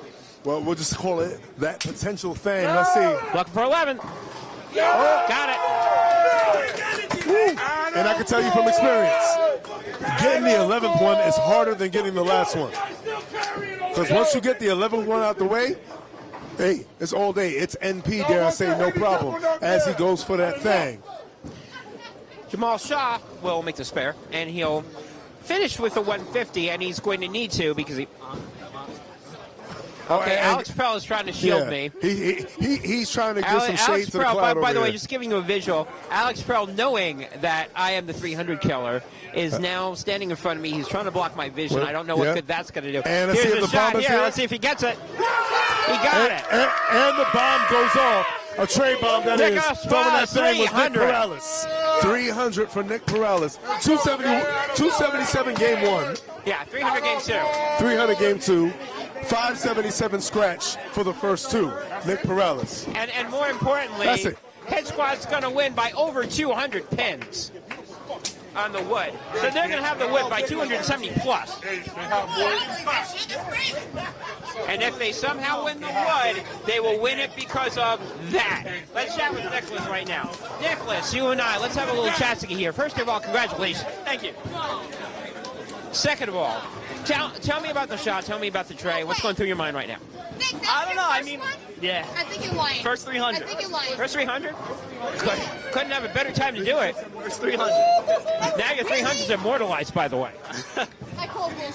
Swear to God, two 800s, no 300s. She calls moo-poo on you.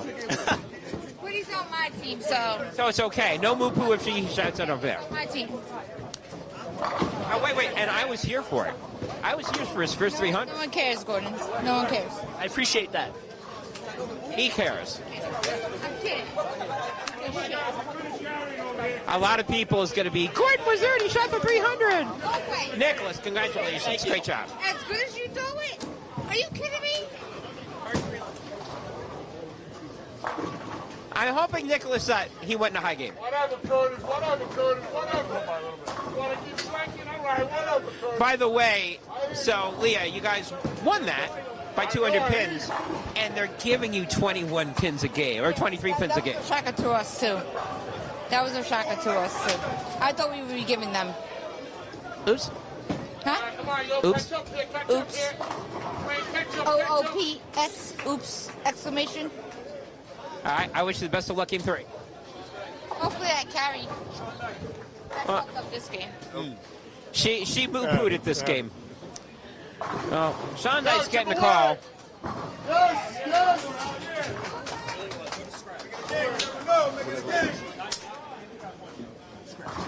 Yeah, there you go. Twice like that. With the bowling ball. All right, we're going to go over to scratch. Going to have a little bonus bowling on scratch, going in 10th frame. So Alex Pell had the front 8, was too busy hanging out with me to worry about his 9th shot. He does not have the front 9. Still can go out for 279, which is good, because based on what I'm looking at right now, his team needs it and needs it badly.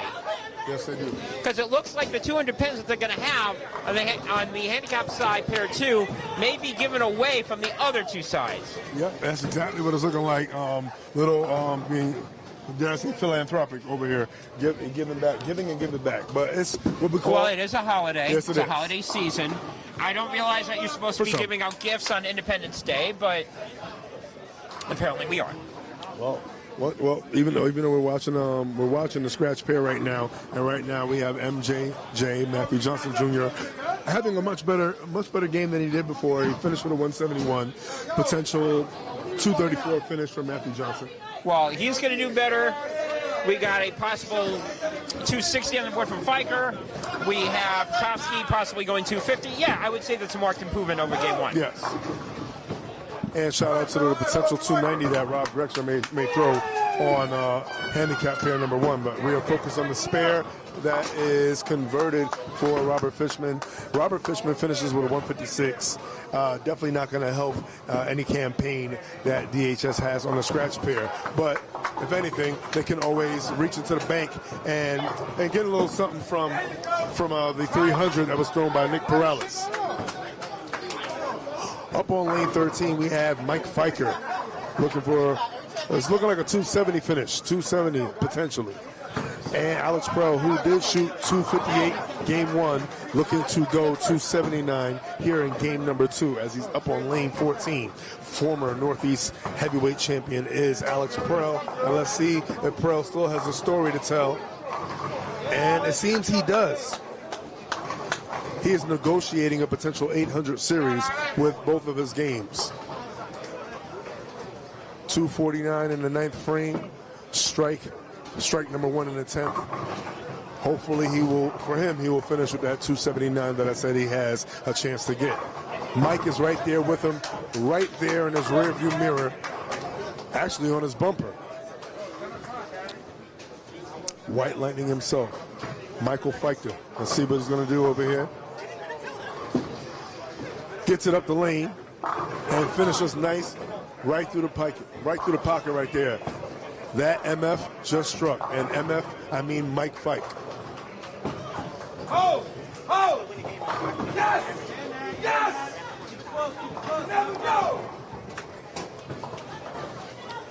Alex up. Oh, he's still not carrying, man.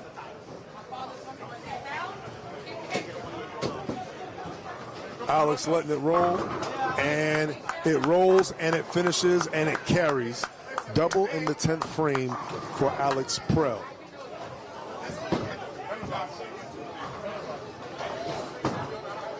AP, always poised. Let's see what the MFer White Lightning has to say about that. An MF strike by Mike Fike.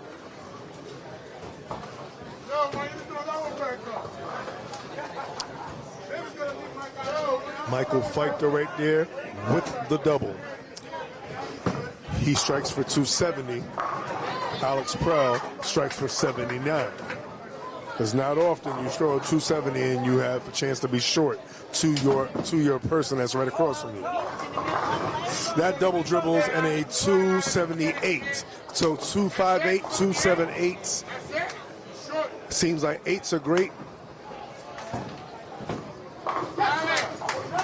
Let's see if we get 270 from Mike Feichter over here. You're wide awake? Yep.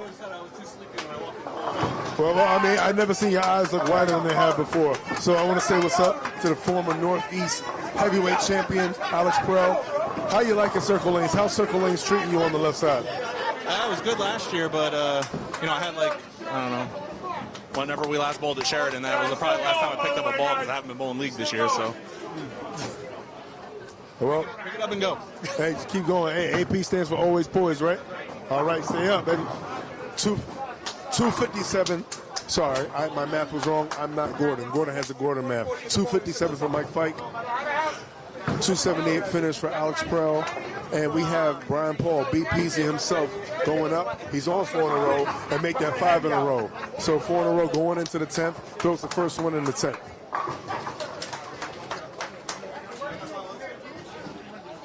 Potential 230 finish for Brian Paul.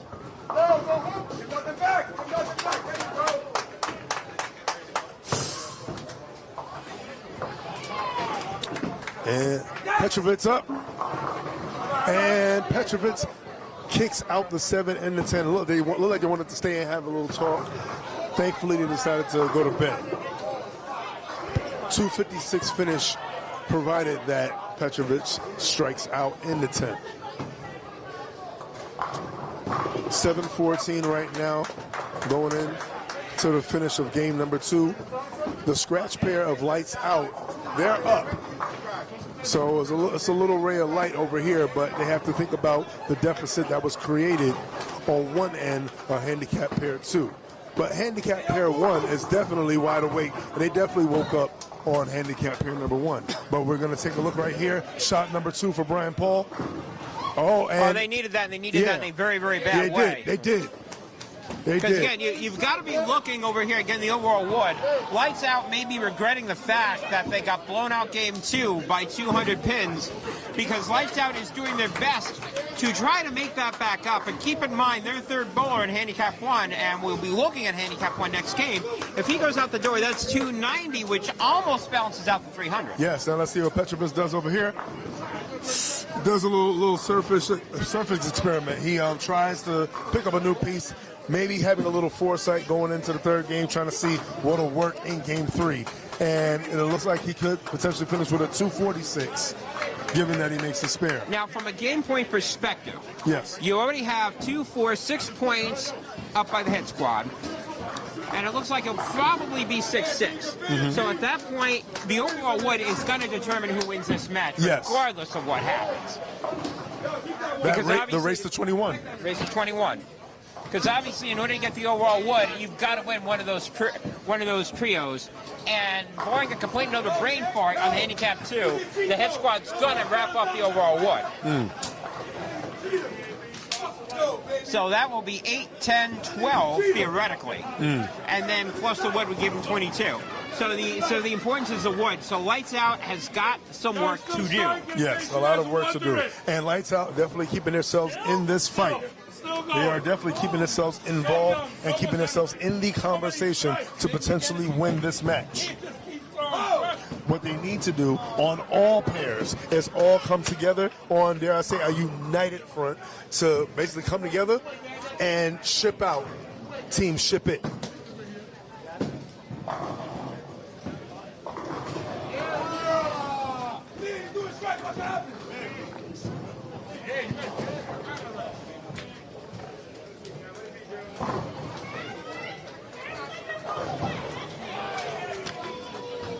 Yep. So we're going to start game 3. So we're going to finish it. Handicap 2, and then we're going to jump into, I'm sorry. Handicap 1. 2. Over there? All right, so now we're going to flip over to handicap 2. So we're going to start off game 3. I'll call you guys when we're going to handicap 1. Okay.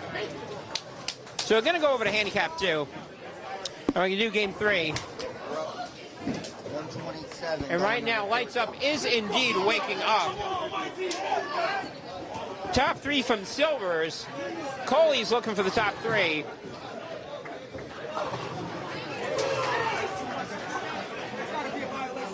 Meanwhile, while that's going on, I'm still trying to get the overall wood here so that we know what it's going to be.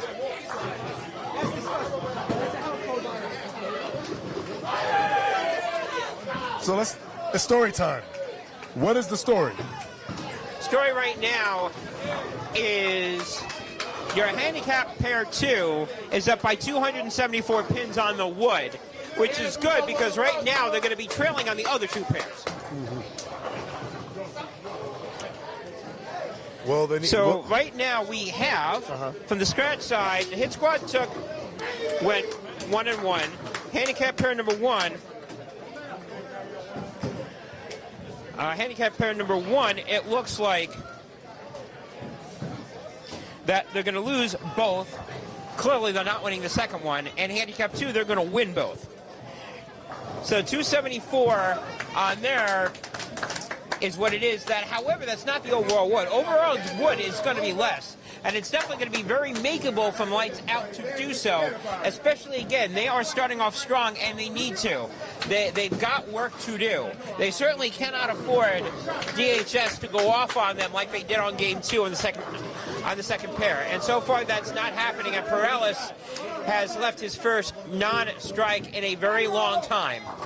10 pin over there. And the problem for them is that Lights Out is doing what they really needed to do the first 2 games, which is wake up and cut into the wood early. So right now, leaving 6-10, but again, he's going to be clean, and he may have already beaten his first game, or his second game already. I want to ask a question to you, sir. Yes. Is it safe to say you've been here for a while? I may have been here You've for a seen little a lot bit. of things. I have. All right, so has there ever been a situation in the playoffs where a roll-off has been needed between 2 teams? Of course. It's actually happened at Battle Bowl. Well, you know what? I feel it could happen in this match. It could potentially happen in this match if they go... I mean, theoretically, it could, but it can't really for this reason. And I guess theoretically it could.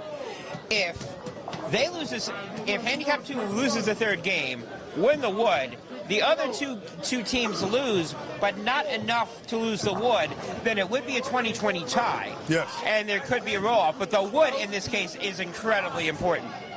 Exactly. Because DHS, in order for DHS to win, obviously they got to hang on to the wood. However, DHS also needs to win a game somewhere along the line.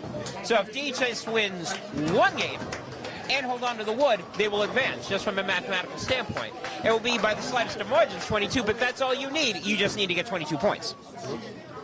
Well, so every single pin is really a major factor, especially in situations like this. Pin is important. Points are really important. And again, you need to make sure that you also cut down the wood if you are trailing. Like, this is huge for DHS. Because if they can hold on and only lose this game by around 60 pins, they would still have a comfortable lead on the wood. And Maynard leads a 9-pin. Like, hey, what the heck was that shot? Mm-hmm. So meanwhile, the only reason why we're talking about this match and not the third pair is that third pair is being a little bit more slow, a little bit more methodical. Second, however, is the one that we're going to be focusing on last, and that's going to be the key. Maynard looking at double, doesn't, leaves a 7-pin.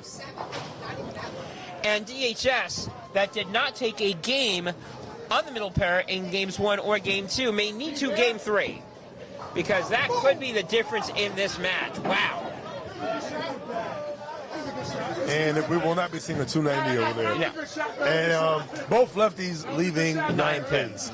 Lefty unity at its finest. And let's see if we can get that united front I talked about over here when it comes to Lights Out, coming together and fighting back.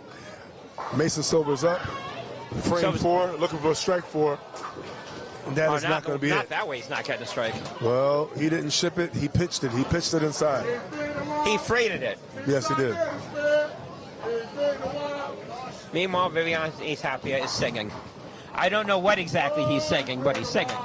Well, he's saying it's been a while, and he's saying that because it's been a while since we've seen some big spares made by Lights Out.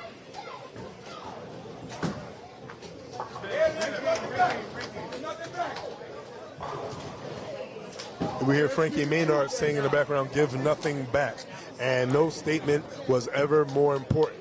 Don't play with your food. Do not play with your food. Rob, right there, great game, 279 finish right there. A shout out to your 300 that you shot out there also, out there in USBC Nationals. So I see you guys putting up a fight. You're fighting back. What needs to happen for Lights Out right now? We need a whole lot of strikes and them not to get any. Hey, put no more simpler than that. And right there, and right there, Jose Valdez III, JV3 right there, throwing a strike right there, sending a message. Do not give me any open frames. Since open frames open my eyes, and they help me realize I got a shot to close it out. All right, so unofficially, and again, this is unofficially, after game 2, Hit Squad is up by 166 pins on the wood.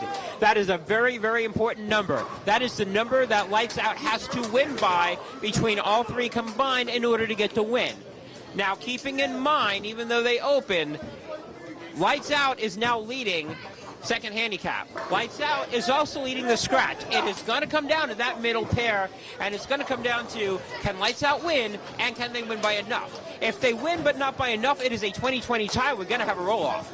If DHS can win one of these 3 games and hold on to the wood, they will win and they will advance.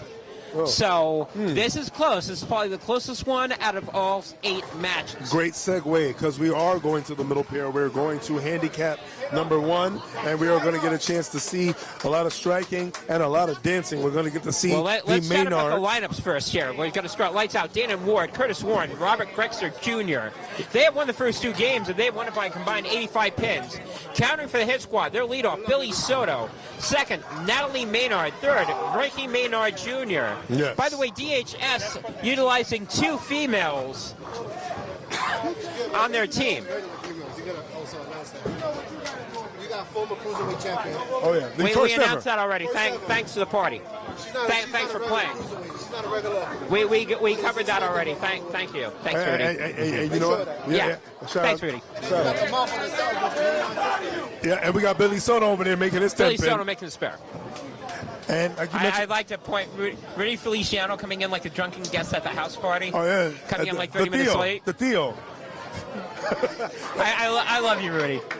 Rudy's the best. So let's talk about the Maynards right there. Maynards are some of the, or one of the tougher families you will find in the bowling world. I haven't seen a Maynard that can't throw a strike. And I haven't seen a Maynard that can't let you know that they threw a strike after they throw said strike. They got dance moves for everything that they throw, for every good shot they throw. They can make spares too, and they'll always put the pressure on your neck. Right now, Natalie up on the right lane right there in lane 16. Don't let the frame fool you, because she bowls as big as, well, the man of the team is, and that is Viv. If you hear a big voice, the big voice represents how Natalie throws. But not to take anything away from Curtis Warren. Curtis Warren right now, nothing to play with, and that is exactly what we're talking about. He is a steady bowler, a steady shooter, and he will do what it needs to do to get Lights Out in the door and try to keep them in the door. Well, you think about Lights Out premier bowlers. Yes. And you would think Dana Moore, and you would think Curtis Warren. Curtis Warren, not just bowling for Lights Out, but also the bowl specialist for multi-time Vixens champion, Hermie Hannibal. Hey, what up, Hermie? So, shout out to Hermie Hannibal. Double H.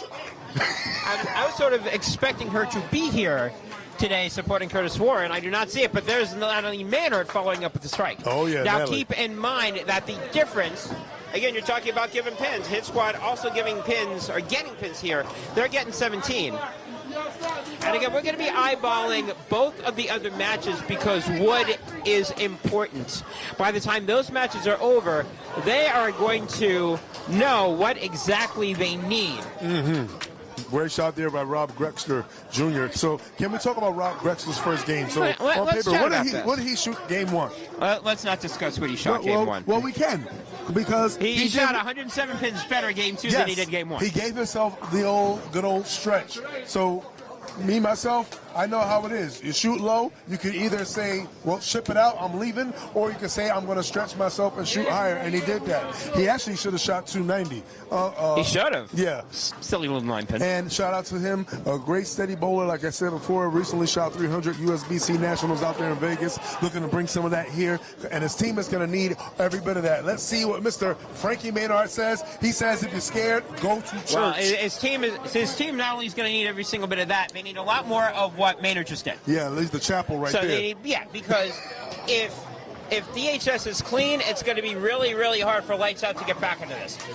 Because, again, they've got to pick up 166 pins, which is an average of winning each game by 60. And, oh, by the way, they can't allow DHS to win any of the games in order for them to force. Well, actually, they don't have to force the tie in this case. If they do that, they take the wood, they win. Yeah, wood is good here. DHS, you got to do that. Oh, he almost makes a spare. And you know what? To get some wood on there, he played a little hero ball, and it almost paid off all the way. It definitely paid off in terms of wood and in count. Well, sort of, kind of. Now we're going second frame. And again, remember when we said DHS was in danger of blowing out Lights Out in game two. Lights Out can now return the favor in game three in the second frame. All three of their bowlers on strikes. Again, on the third pair, all three of their bowlers are on strikes and doubles, and they've already got the wood. And now he's got the double. So here comes Lights Out. Lights Out know they have to win by 166 or more. They do. We'll get the official on there by Viviani. I'm going to go over and hang out. All right. We're chatting over here and we're looking. I have 166 as the official wood. What do you have? I didn't get there yet. I'm doing it right now. Okay, if you can confirm that, let me know. If you get something different, also let me know. Thank you, sir. So Viviani Tapia is the official score over here. He's going to let us know what is needed. Meanwhile,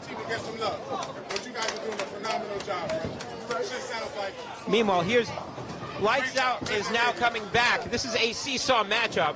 Lights Out needs to do to DHS what DHS did to them. And right now, it looks like they could be doing that.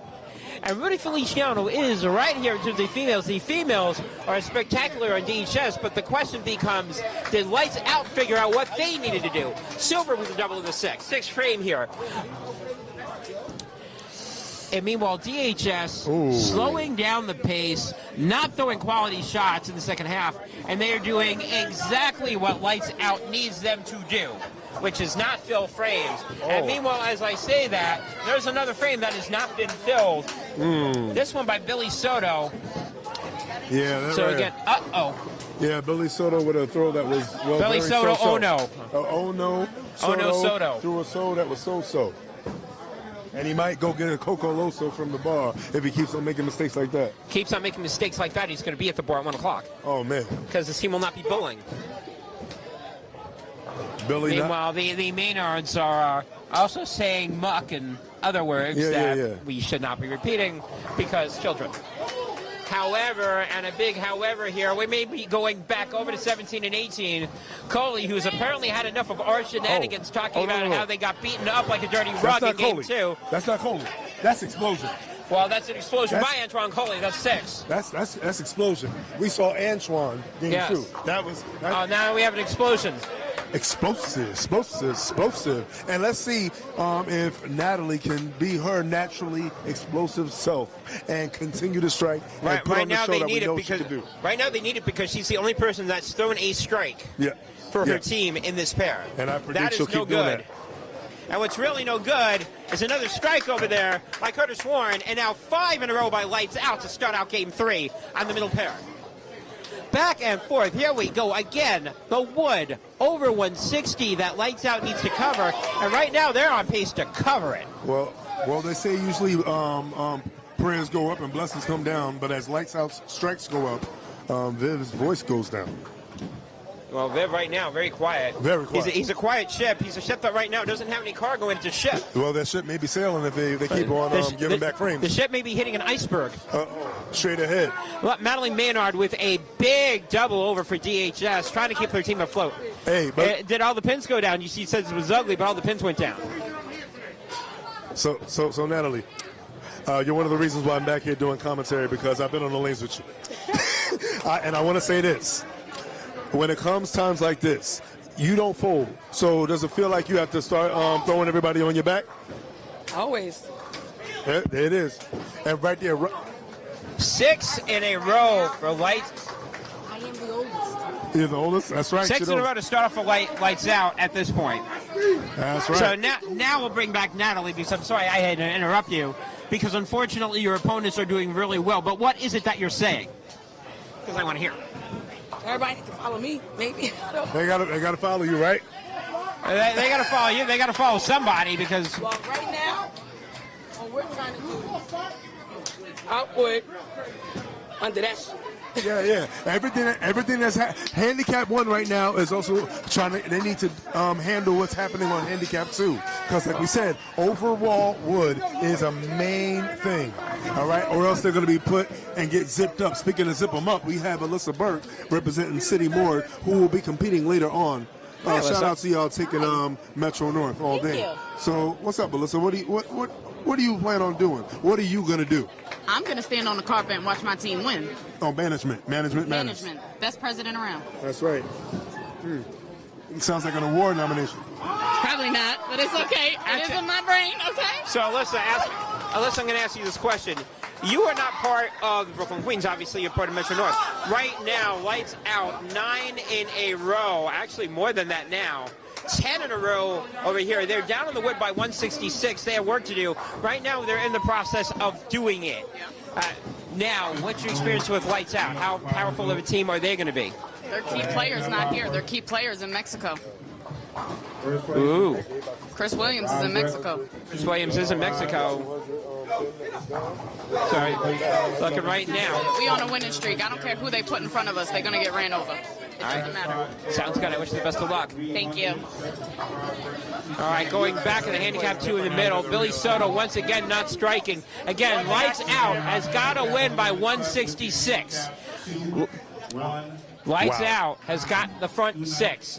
Lightz out, by the way, has got 11 in a row on handicap pair 2. The only group that the hit squad is winning is scratch, but that could be really important because you really need to put pressure on the handicap side to at least not win by that. And again, DHS has got to win 1 game. 3 in a row on the strikes for Dayton Ward. 7 in a row on the team in handicap 2. We saw plus 201 by DHS. Can Lightz out return the favor? They're a team that's been here. They've been to the dance. They know the steps. Right now, they got to keep the beat. And right now, the beat, they blasting their stereo. Their aux is plugged in.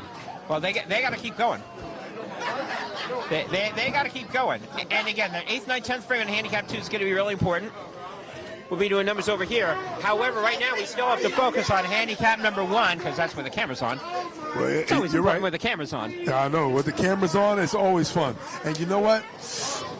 As a wrestling fan, I got to say this. Even though they were getting beat up. All right, now we're moving over to handicap pair 2. They were tuning up the band, and it seems right now they're loading up that sweet chin music right now. Well, Game 2, DHS was turning up the band. Game 3, Lights Out saying, no. We're putting different coins in the Nickelodeon. We want to change the song. Oh, yes. And we want to change the song to a funeral dirge. That ends 11 in a row for Lights Out. A double from Liam Maynard is quickly trying to turn the tide here. Again, the wood is important. It doesn't really matter about the game. I mean, yeah, it does. But DHS has got to win 1. They're hoping it's going to be on the scratch side because they're up by around 15. And we're going to go over there. We're going to be bouncing back and forth on this like a giant tennis ball. Big shot there by Jose Valdez in the 8th frame. Yeah, very big shot. And like I said, the story always has twists and turns, and it's all about plot twists. And what we're watching now is a major plot twist. There's always a twist at the end. Yes, there's always a twist at the end. And Meanwhile, sometimes you got to pay for it. Well, right now, we may be paying, DHS may be paying for it right now. Carly, or Explosion, or whatever you want to call him, got the front 7, looking for 8. That's one of the reasons why we're hanging out over here in handicap pair 2. Meanwhile, Lights Out 8 in a row to start game 3 over on handicap pair 1. We're going to keep, again, we're going to probably be bouncing back and forth on this. That's how close everything is. That's how tight everything is. And oh my goodness, as good as Paredes has been, that is a really bad 4-6 open. Yeah. Again, the wood is important. They cannot afford to be blown out, and it looks like they're going to be blown out by over 100 pins if we get a strike over here from Carly, which we will not 4-pin. That is a big non-strike for Lights Out. Yeah. And DHS, we needed it. Yes, they did. But I said what I said, and I still say that could potentially happen. Well, right now, Jamal Shaw strikes, and they'll be up by 90 going into 9th and 10th frame. And again, wood counts, and it's funny to see how everything's staggered. Handicap 2 right now is on the 8th frame. Scratch is on the 5th. Handicap 1 is on the 3rd. It's very possible that we may have to bounce based on the wood. The wood is the really important thing. That's going to be the magic number. Hey, that is the magic number, and especially when on one of your pairs you have 3 bowlers on front 3 in a row. It looks promising, but let's see if it stays that way.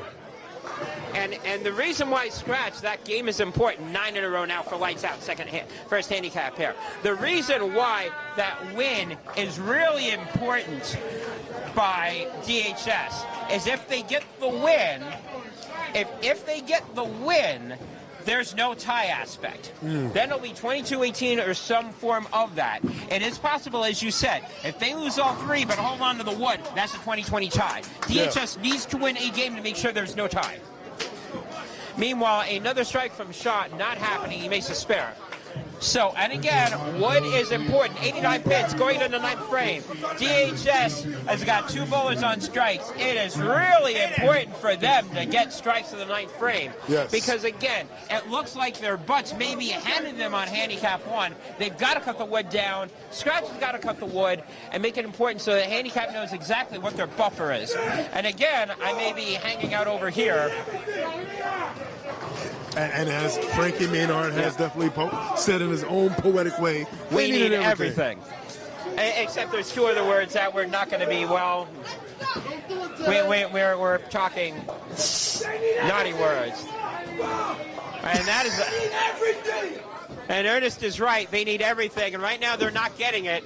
That streak has ended for Lights Out.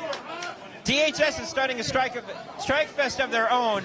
Lights Out is starting to open at the worst possible moment. Yeah. Here's Silver right now, 9th frame coming in. 6-10. Ernest is a little, I'm going to chat with Ernest 1 second here. Yeah, go ahead. Hit him up. I think I need to have a little chat with Ernest. Ernest, I think you need to come out of your shell. You're way too reserved. Frankie. I'm sorry, Frankie. That's all right, cool. Ernest is a different Maynard, Okay. which I apologize for that. Shout out to Ernest Maynard, by the way. Shout out to Ernest Maynard. Yeah, he's my cousin. Yeah, I don't know, maybe. So I think you need to get out of your shell a little bit, but you're absolutely right. Lights Out needs everything. Everything. They can't slack. You guys built up a 150-pin plus lead. And it's getting late. That pressure's on them. It's getting late. All right, good luck. I don't believe I called him Ernest, but I did. 166. Yes, number's 166. I did call that. I wanted to verify that from Frankie. So yeah. So you and I got the same number, 166. I'm always right. All right. That's why I said 150 plus. I wanted, because I had that as an unofficial. I wanted to make sure that was official. So according to you, that is official 166. So you and I agree. I like that. What I also agree with is that you guys had a very strong start game 3. What do you need to do here in order to finish this out? Follow the transition as best we can and stay aggressive. That's the only way you're going to beat these guys. Well, you got to be aggressive here. All right, good luck. As I waltz in front of the camera. Yeah, shout out to Ernest Maynard. He's a friend of mine. I like him. He's cool. But it's not Frankie. He's cool. Yeah. I went all around. All right, so anyway, going into 9th frame, handicap pair 2. So Lights Out sort of has what they want, which is a win. However, they're losing the wood, and that is important. Right now, they're up by 87. Mm-hmm. Look at again, Jamal Shaw coming out.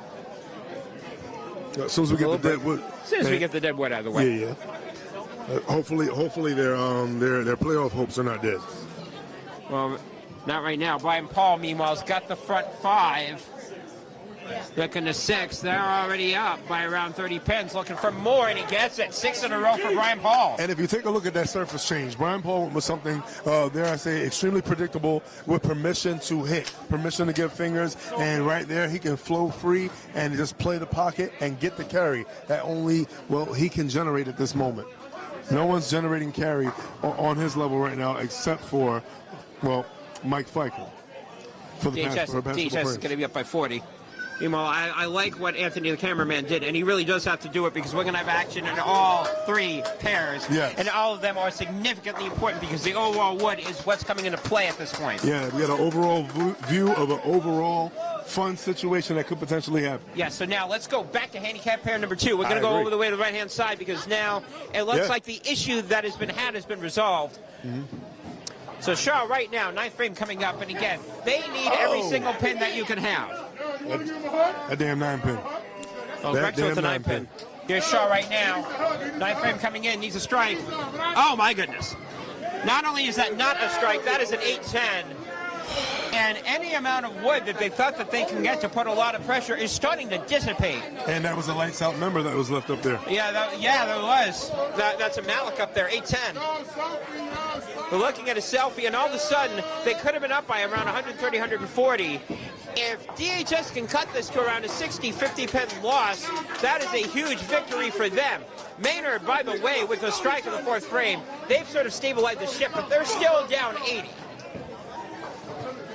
Way down, and they're trying to climb out of a hole, but if these pins keep fighting back, it's going to be very hard to fight back. And his head almost pokes out. He actually almost got both of them. It almost bounced out the back. Well, 10th frame is huge, and again, overall wood, overall wood, overall wood. I cannot stress that enough. And again, this is a match. This is an elimination match. You must win or go home.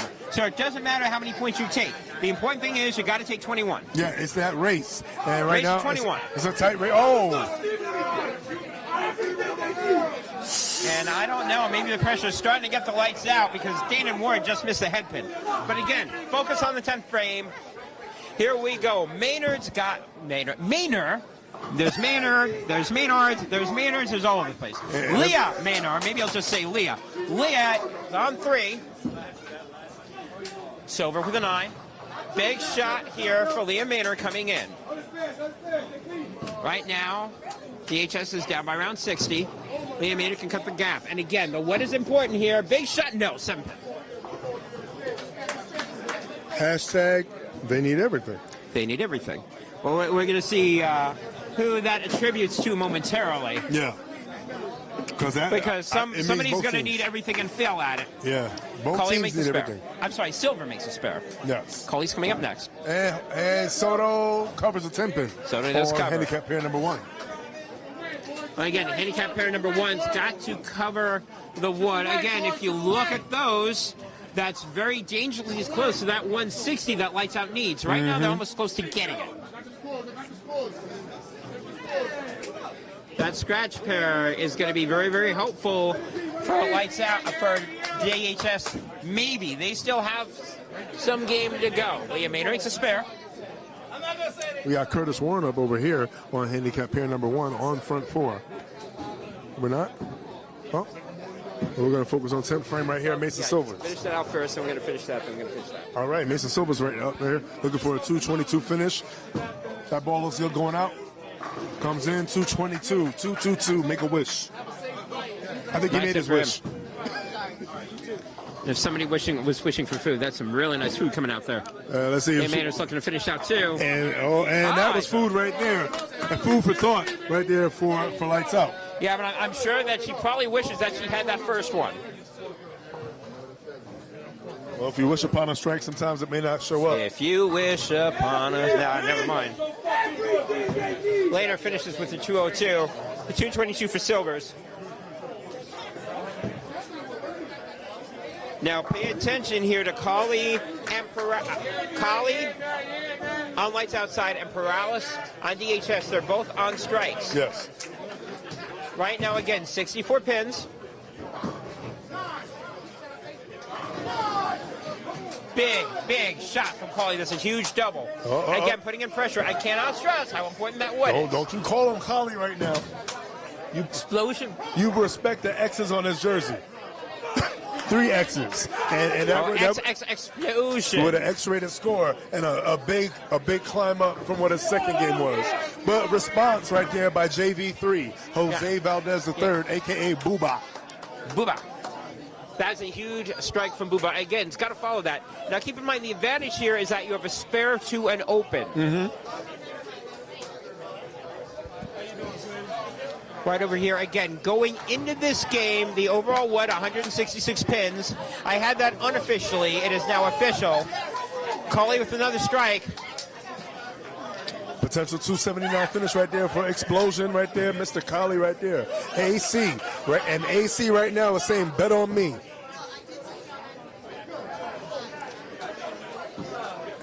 And right let's now, see if we get a response. Whoa, wait a minute. That's a double, all right. That's a bad one. Oh, double trouble. Right there, leaving the good old 410 right there. 410. That's an area code he doesn't want to see right now. No, it is not. And if Perales does not do his job, for the moment, Lights Out will have the lead on the wood. For now, for the moment. Then we're going to switch over to scratch. I'm going to go over and see what's going on there. Coley will finish. 278. Great game.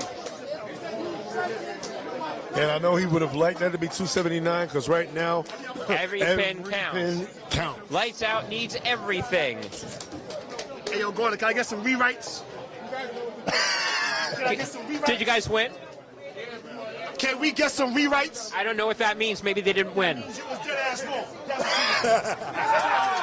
Talk about Packers don't win the fucking bracket. You want your goddamn money. Actually, I said they weren't going to win the bracket. Hold on 1 second.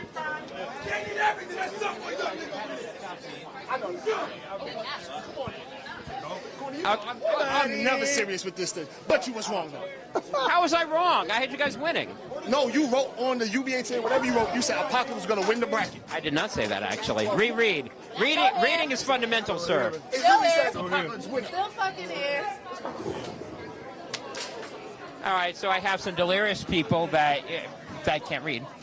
But more importantly, Jamal Shaw opens. However, Perales doesn't strike. A spare here would be big. That would cut it down to around 70. Okay. And then the story would then move to what's happening on scratch.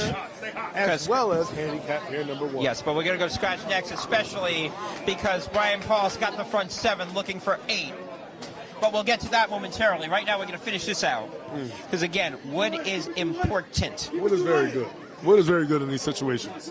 In all situations involving Battle Bowl potentially being your future if you want to get a championship. But right now, round 1 playoffs, it's all about who's staying and who's traveling back. Who's getting on that bus, who's taking that ride. Right now, finish 5-pin, which he doesn't have to shoot at.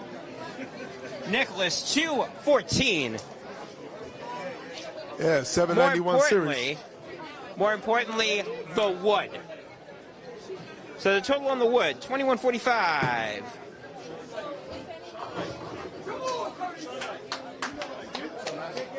Curtis Warren right there, over there on handicap pair number 1.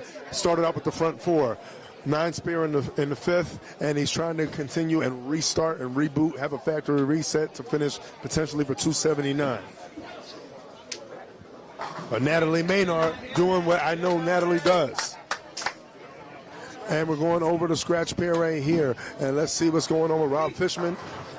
Rob Fishman kicking out that 7-pin. Rob needing to dig down deep and find something to keep the scratch pair's hopes alive. Yeah, this one is a dogfight. Yeah. So the overall wood on scratch for that overall wood on handicap number 2 is 200 pins exactly. So DHS wins that one by 200. Lights out, another strike. And Matthew Johnson Jr., whatever he did not do the first 2 games, well, the first game, whatever he didn't do. Second game, he did, 221. Third game, he can go out for 231. Yep. Alex Farrell right now is up 4 in a row. He can go out for 279. Brian Paul, front 8. Yeah, I gave him a new name. AP, always poised. Always poised. And let's see if he stays ready. If you stay ready, you never have to get ready. And let's see what we're going to do. We are going to, leave. Well, it's been a makeable spare for him for the duration of this. Yeah, but here's the problem. Spares don't beat strikes. And if you're looking over here, this is 9 in a row by Lights out. Yes. A strike here will potentially give them the lead. And again, DHS has got to win something in order for the best that they can do to be a tie. Well, Pro taking a side. And if you remember, the Wood, they won that game by 74. Yes. It was 166. 166 minus 74 is 92. Spare will make the spare. No shot. However, a strike here by Feichter, and Lights Out has the lead, and they'll have 10 in a row. Well, and more importantly, the one thing that they cannot afford to do is give up more wood, because they got a dogfight in handicap 1. And a big strike over there by Feichter. Yeah, the MFer himself with a strike. Mike Feichter has proven to be a fighter, and the MF stands for his name and his name only. Feichter, by the way, can go for a 280. So it's almost that Brian Paul needs to shoot the 300 in order for them to win. Oh, he's making Brian Paul think about it. He's trying to let him not be alone on any kind of island of relevancy that could be about a really high score. He's trying to let them know that they're still here and they're not leaving. And wait a minute. I'll be right back. Well, that is that. Their hit squad has a disaster 9th frame, and I mean that in every sense of the word. Yeah, it's not opens, but again, they had the lead by around 30 going into the 9th frame, and they've been coming out of the 9th frame into the 10th frame trailing, especially at Petrovitz decides to shoot another one here for 4 in a row. There's a shot. It's looking a little bit high. I was going to say what a difference a frame makes, but that could go both ways for both teams. Oh, big sigh of relief over for DHS. Even if they get to spare and lose the lead, at least it is close. It could have been a disaster for them going in the 10th frame. And we will be going to the middle frame momentarily, but we're going to finish off scratch. Paul, make the spare. Yeah, all over that. He put it out to make sure it had no potential to chop it.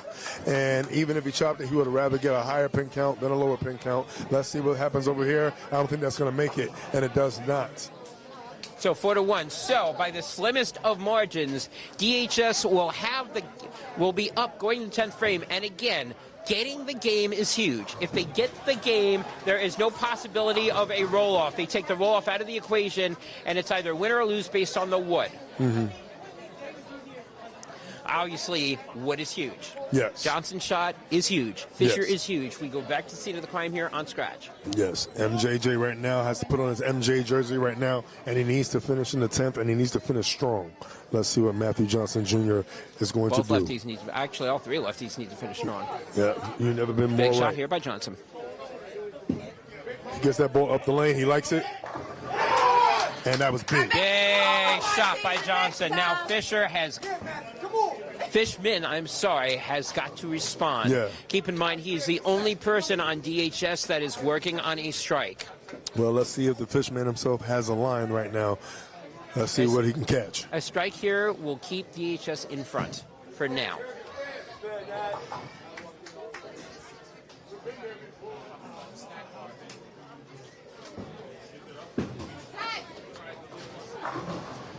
And the 7-pin does not help the situation for Rob Fishman and DHS over here on the scratch pair. Lights Out will now take the lead on scratch. Now the question becomes, how much of a lead?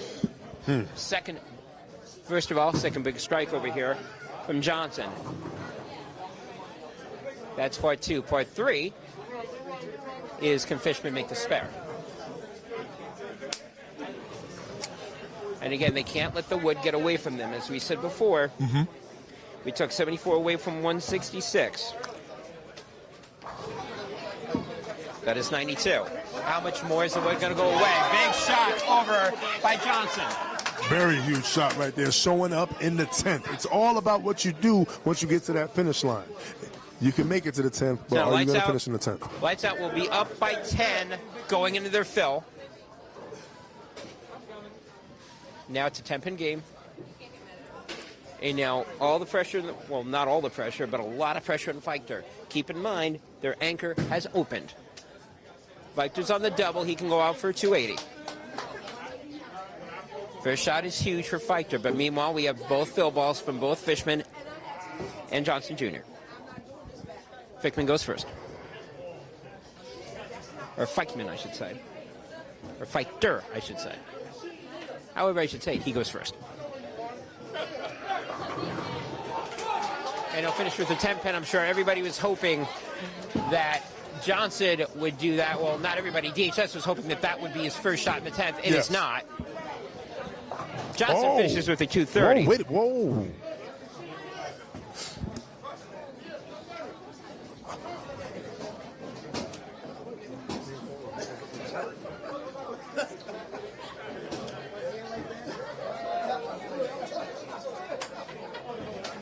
Both players taking their time going up on there.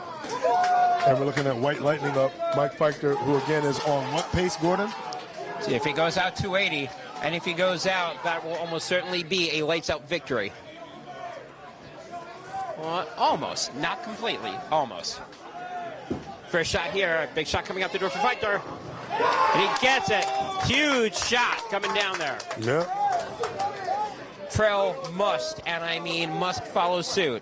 Is it safe to say that Lights Out must go out the door? Lights Out doesn't need to go out the door, but DHS certainly does. And Alex Prell up right now. A lot of big shots being made on all pairs. No bigger shots that we're focused on now than the shots that are coming up here in the 10th. Alex Prell gets the ball out the hand. He likes it, but the 10, well, all 10 pins do not like it. The 8-pin stands up and fights back. So that is not only going to be game for Lights Out, who comes back from down to shoot 2, 5, 8, 10 in a row to take this game. And again, the question becomes the wood. The wood, the wood, the wood. We've said this already. How important is the wood? Big shot by Mike. Big shot. Possible 280 game for Fighter. Yes, indeed. That MF is a fighter. He is, and Lights Out has not only made the wood interesting, they will now have control of it. Prell looking to make the spare, he will. Yeah, Alex Prell shot great for the first 2 games. He's even shooting very well today. 258, 278, potential 247 finish, doing what he needs to do to try to keep his team in there. But the whole team has to show up, and they had to show up.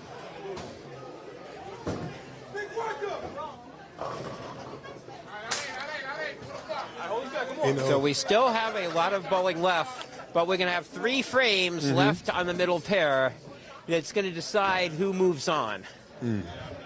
And yes, the possibility of a tie is very lurking at this point. 280 for Fighter to finish this out. And as Audrey Snell says, my predictions are usually close to being spot on.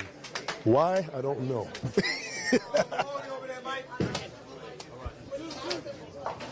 And that fighter. Yeah. And Alex Pearl looking to shoot right now. 247 potential. Let's see what happens here. Yeah, Mike, great shooting that game with that 280. I said that MF represents that you're a mass fighter. So, what made the difference for you coming back right now to give Lights Out a real big shot at coming back and taking this? Well, I was really trying not to look at the score too much because it was pretty out of hand at one point. But I just kept making some quality shots. I just got lined in, and I was off to the races. Well, great comeback right there.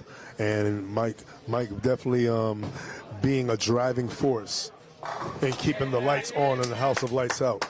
So now focusing on the 10th frame, we have an open on the 9th frame for Mr. Petrovitz. Well, again, wood. Exactly. So this is really important. Yes, Lights Out's going to get the game, and they're going to get the wood. So that's going to be 8 points for them. There's no way mathematically, barring a ginormous brain fart from Lights Out. Mathematically, they've got the wood. They need to keep the ball on the lane in order to get the game. Yes. So, however, and a big however, wood is in play here. And it's going to be huge. I'll explain why, and there's a big strike right there. Yeah. And why was that shot right there super huge? It's super huge because, again, you're looking at the wood. The difference in the wood, again, according to us, is 92 pins. Yeah. Some of that will go away, will be even less. So whatever is the total is how much Lights Out needs to win by on the middle pair, which we'll be going to momentarily. Brian Paul right here, big shot. Now, what they want to do is keep it at around 30, maybe even less if you're DHS, because in that case, it's a very close game. If they can do even better, so be it. If they can do even worse, then Lights Out will have the advantage going into the last 2 frames. It will be a very scant advantage, but it will be an advantage. That's true. That is very true. And I know Brian Paul has to be kicking himself. What we're saying is unofficial. Viviani Tapia's got the official. Oh, yeah. You already know that. And, Brian Paul has to be kicking himself, for that 9th frame. Your front 8, you go in, you throw a really bad shot. Mercifully, it wasn't a split.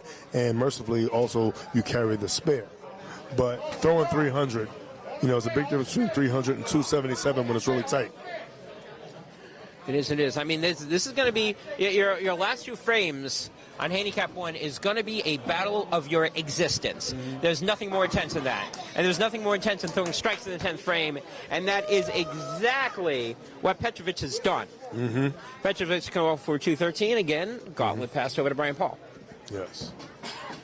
Yeah, I'm sure you're right. I'm sure he wants that shot back. And if they lose the total wood by less than that, he's going to be beating himself up. But it's team effort. You win or you lose as a team.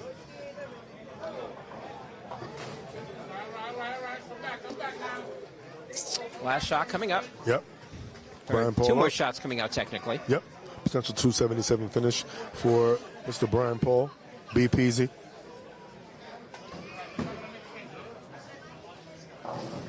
Oh, that ball's going to be light. Yeah, very light, and it looks like it's going to be in the 260s, not the 270s. Well, more importantly than that, he's going to pick up another 10 pins. So you're looking at around 40 pins more that you can chop off instead of 30 or 20 pins. So 92.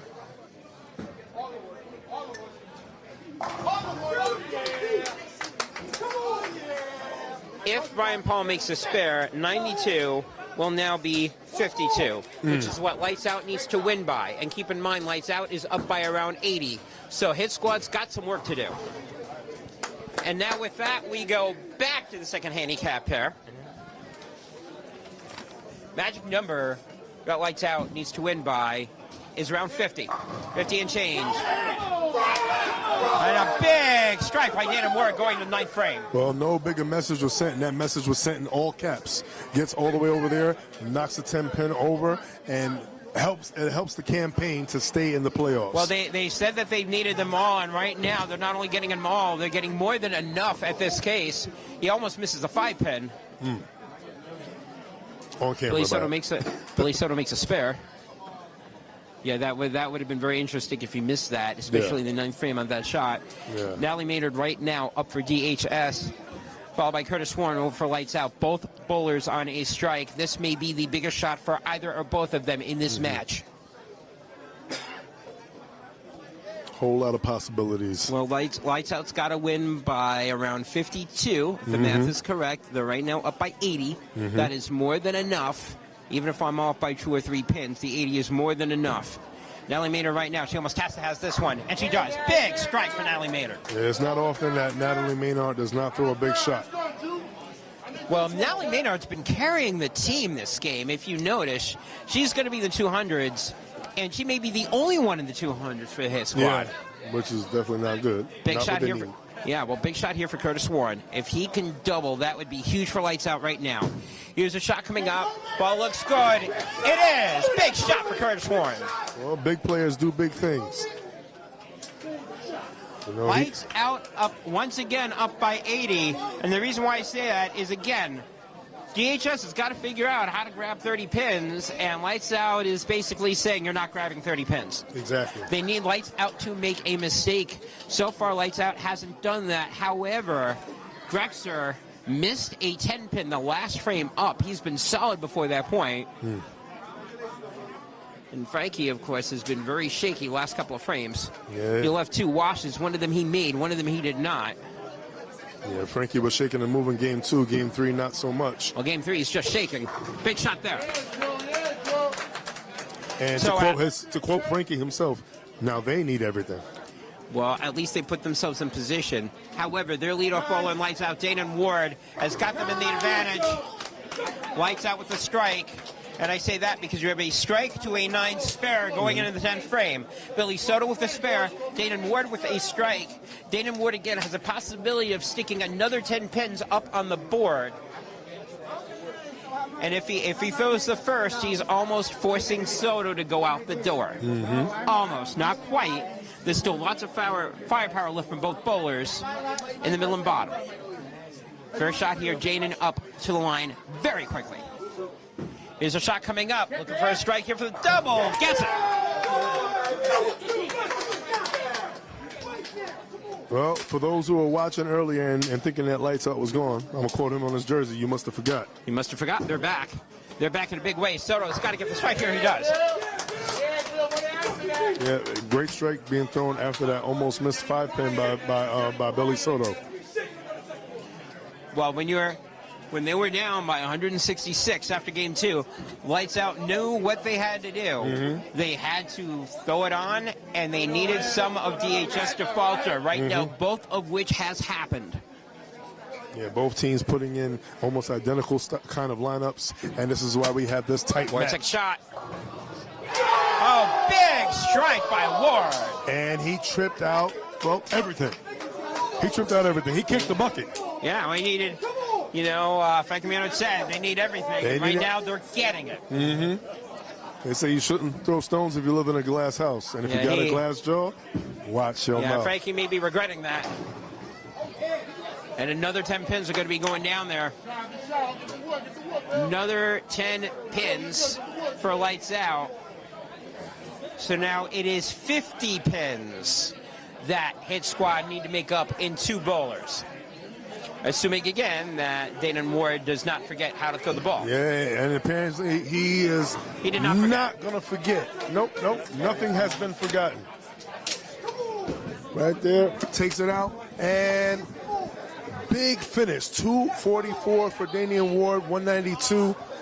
The Wood situation is, well, right now, more than enough. And it looks like Lights Out is trying to climb out of the hole that they were in, and they're going to, well, try to stick their toe out and win by 1 toenail of a distance. They were neck and neck, but right now they are sticking their neck out further than DHS. Hit Squad right now got to be taking a hit in the gut. They had a chance to put them away early, but it seems that Lights Out, they said the fight is not out. They have been fighting, and right now the end result could be Lights Out taking out the Hit Squad, and it looks like the Hit Squad could potentially be shipped out. Here's the important thing. Yes, it's 50. However, and a big however here, you can go out the door for 110. So this one's not over, especially if he gets that one. Yeah. But this one is starting to be over because Curtis Warren is saying, lights out. Yes. And how's that ship looking? I think the ship is sailing. My heart will go on. Oh, yes. Except it may be going on without the hit squad. Yeah, because that ship may have hit that iceberg. Oh, you're right. You're right. So now Natalie must, and I mean must, do a strike here, or mathematically it's over. Well, chances are she definitely will. It's got to be a strike here. And it is. Now, from a mathematical standpoint, if Curtis does the second one, that means that Lights Out does not need a mark to close this out, which means that this game would essentially mathematically be done. A lot of people say, well, Gordon, it's over anyway. You don't know what can happen when someone throws a ball. Oh, we've called matches where anything We've has seen happened. all sorts of crazy stuff happen. Curtis Warren shot. This is for game, set, match. Got it!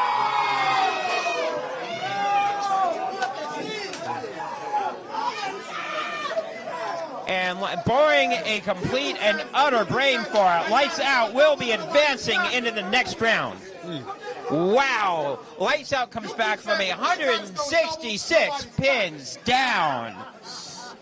And it looks like they're going to steal this one. Well, Natalie Maynard, great effort. Great effort. Appreciate you. And you know what? This game is, well, this whole match has been similar to a smiley face being drawn.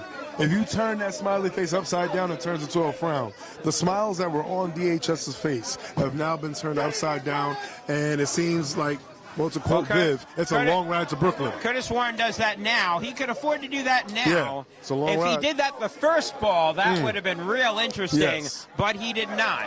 Yeah. And from a mathematical standpoint right now, the best that Hit Squad can do, assuming that Natalie strikes and they strike go out the door, is 47. So basically, as I said, they don't need a mark. They just need, I believe, 7 pins from their bowler. 7 is good. 7 would be the win. Actually, no, I'm sorry, 8 will be the win. And that is assuming that Frankie goes out the door. That is assuming that, yes. And again, unofficial. Well, only thing that's official is what happens in the end. So let's see what happens here. Rob throws it. Ball 1. That's good. 10 frame, and that was more than good. That was great. And big players make big shots, and big teams do big things. Not to say that DHS wasn't big, but you know what? Sometimes you got to be a grower in the end. And they are showing you right now that they grow as the game goes, and the lights have been turned out, unfortunately, for the Hit Squad. If it makes Brian Paul feel any better, Hit Squad's going to lose the wood by more than 20 pins, I think. Yeah, they'll lose the wood by more than 20 pins, so he doesn't have to beat himself up over the... actually, they'll lose it by more than 33, so he doesn't have to beat himself up in the fact that he didn't shoot the 300. However, again, pressure makes diamonds. And Hit Squad, when you look at it, third game, I'm looking, the lowest score from anybody in Lights Out, 213 on the scratch side. You got 240s over here, you got 250s down there, you got a 279. Lights Out basically came and they said, we're taking this one. Oh, absolutely. It was looking potentially catastrophic. But you know what? It turned out to be positively climactic for Lights Out. All right, let's get a couple of quick interviews here, and I know we got to get ready for the next round. All right, take it away, Gordon. All right, so let me go grab somebody. I'm going to grab the guy that liked what we're doing over here. Yeah, you guys are doing a great job. Next time you got to give Lights Out a lot more credit. You didn't cover our scratch pair. We did cover your scratch pair. When I was driving, you guys were stuck over here, but it got me here. That was game 2. It got me here. We covered scratch game 1. And what did Lights Out do? Give me a quick recap. How does it sound? Well, Lights Out was close the first game. Second game, you guys had a little bit of a pitfall. You fell down by 166 pins. Third game, you guys were lights on. You did exactly what you needed to do, which is what we're discussing. Yes. And you did. It wasn't impossible. It was a long road to hell. Yes. And you needed everything, and you got it. There was at none point that we said that you guys were lights out of it. Yes. But we call it as we see it. And you had some work to do, but you did work. Absolutely right. Listen, like I came in saying, you guys are doing a phenomenal job. You guys are covering the match phenomenally. The bowlers, you guys are predicting. You guys aren't being biased. You guys spoke about it being 2 Brooklyn teams. You would have liked to seen it later. I would have loved to seen it later, but Brooklyn took care of it the first round, and Brooklyn is always going to win. That's just how it is. You guys continue the great work. Continue what you're doing. People that can't be here is taking it in 150%. Get some sponsorships. Tell them give you guys some money so you guys can continue to do it. Continue, bro. Continue. You guys are doing a phenomenal job. Appreciate it. Thank you. Let me see if I can get Mr. Ward over here. Go ahead. Because he did not forget. Let me get Mr. Ward. Daniel, let's have a quick chat over here. Good finish, y'all. Good finish. So it almost seemed like the second game you guys forgot, but the good thing in the third game, you forgot what you did in the second game. Very true. Listen, my pair swept, so I didn't get anything. Yeah, your pair swept.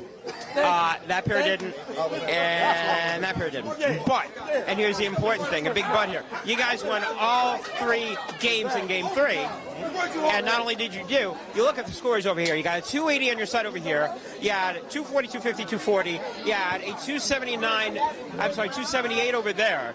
Nobody broke under a deuce. That's how you make up 162 pins. Talk to me what was going through your mind in the middle of that third game. I know what these guys are capable of at any given moment, and they just got to believe it. So I went over there, I had a conversation with them. I said, listen, it's do or die. You got to put everything on the line now if you want to keep it going. And they took heed, and they saw the challenge, and they rose to the occasion. The scratch pair was down a little bit going into that last game midway through, and I just said, listen, make your choices, believe in what you're doing, and we'll come out the other side, and we did it. You did. Definitely not lights out, sir. Thank you. Now, looking ahead, have you even thought about your next opponent? We have. We know that's another uphill battle. So to have 2 loud, tough teams back-to-back, it's probably a challenge that a lot of people in here aren't facing today. So if we come out the other side of this, just watch us. All right, I wish you the best of luck. Good luck. All right, so at the end of round 1, Lights Out advances unofficially. We got a lot of points. We got, I believe, 20. It could be 24-16 all over again. Anyway, unofficially, Lights Out wins. Gordon Pepper signing off. We'll see you in round 2. UBA all day. Take care.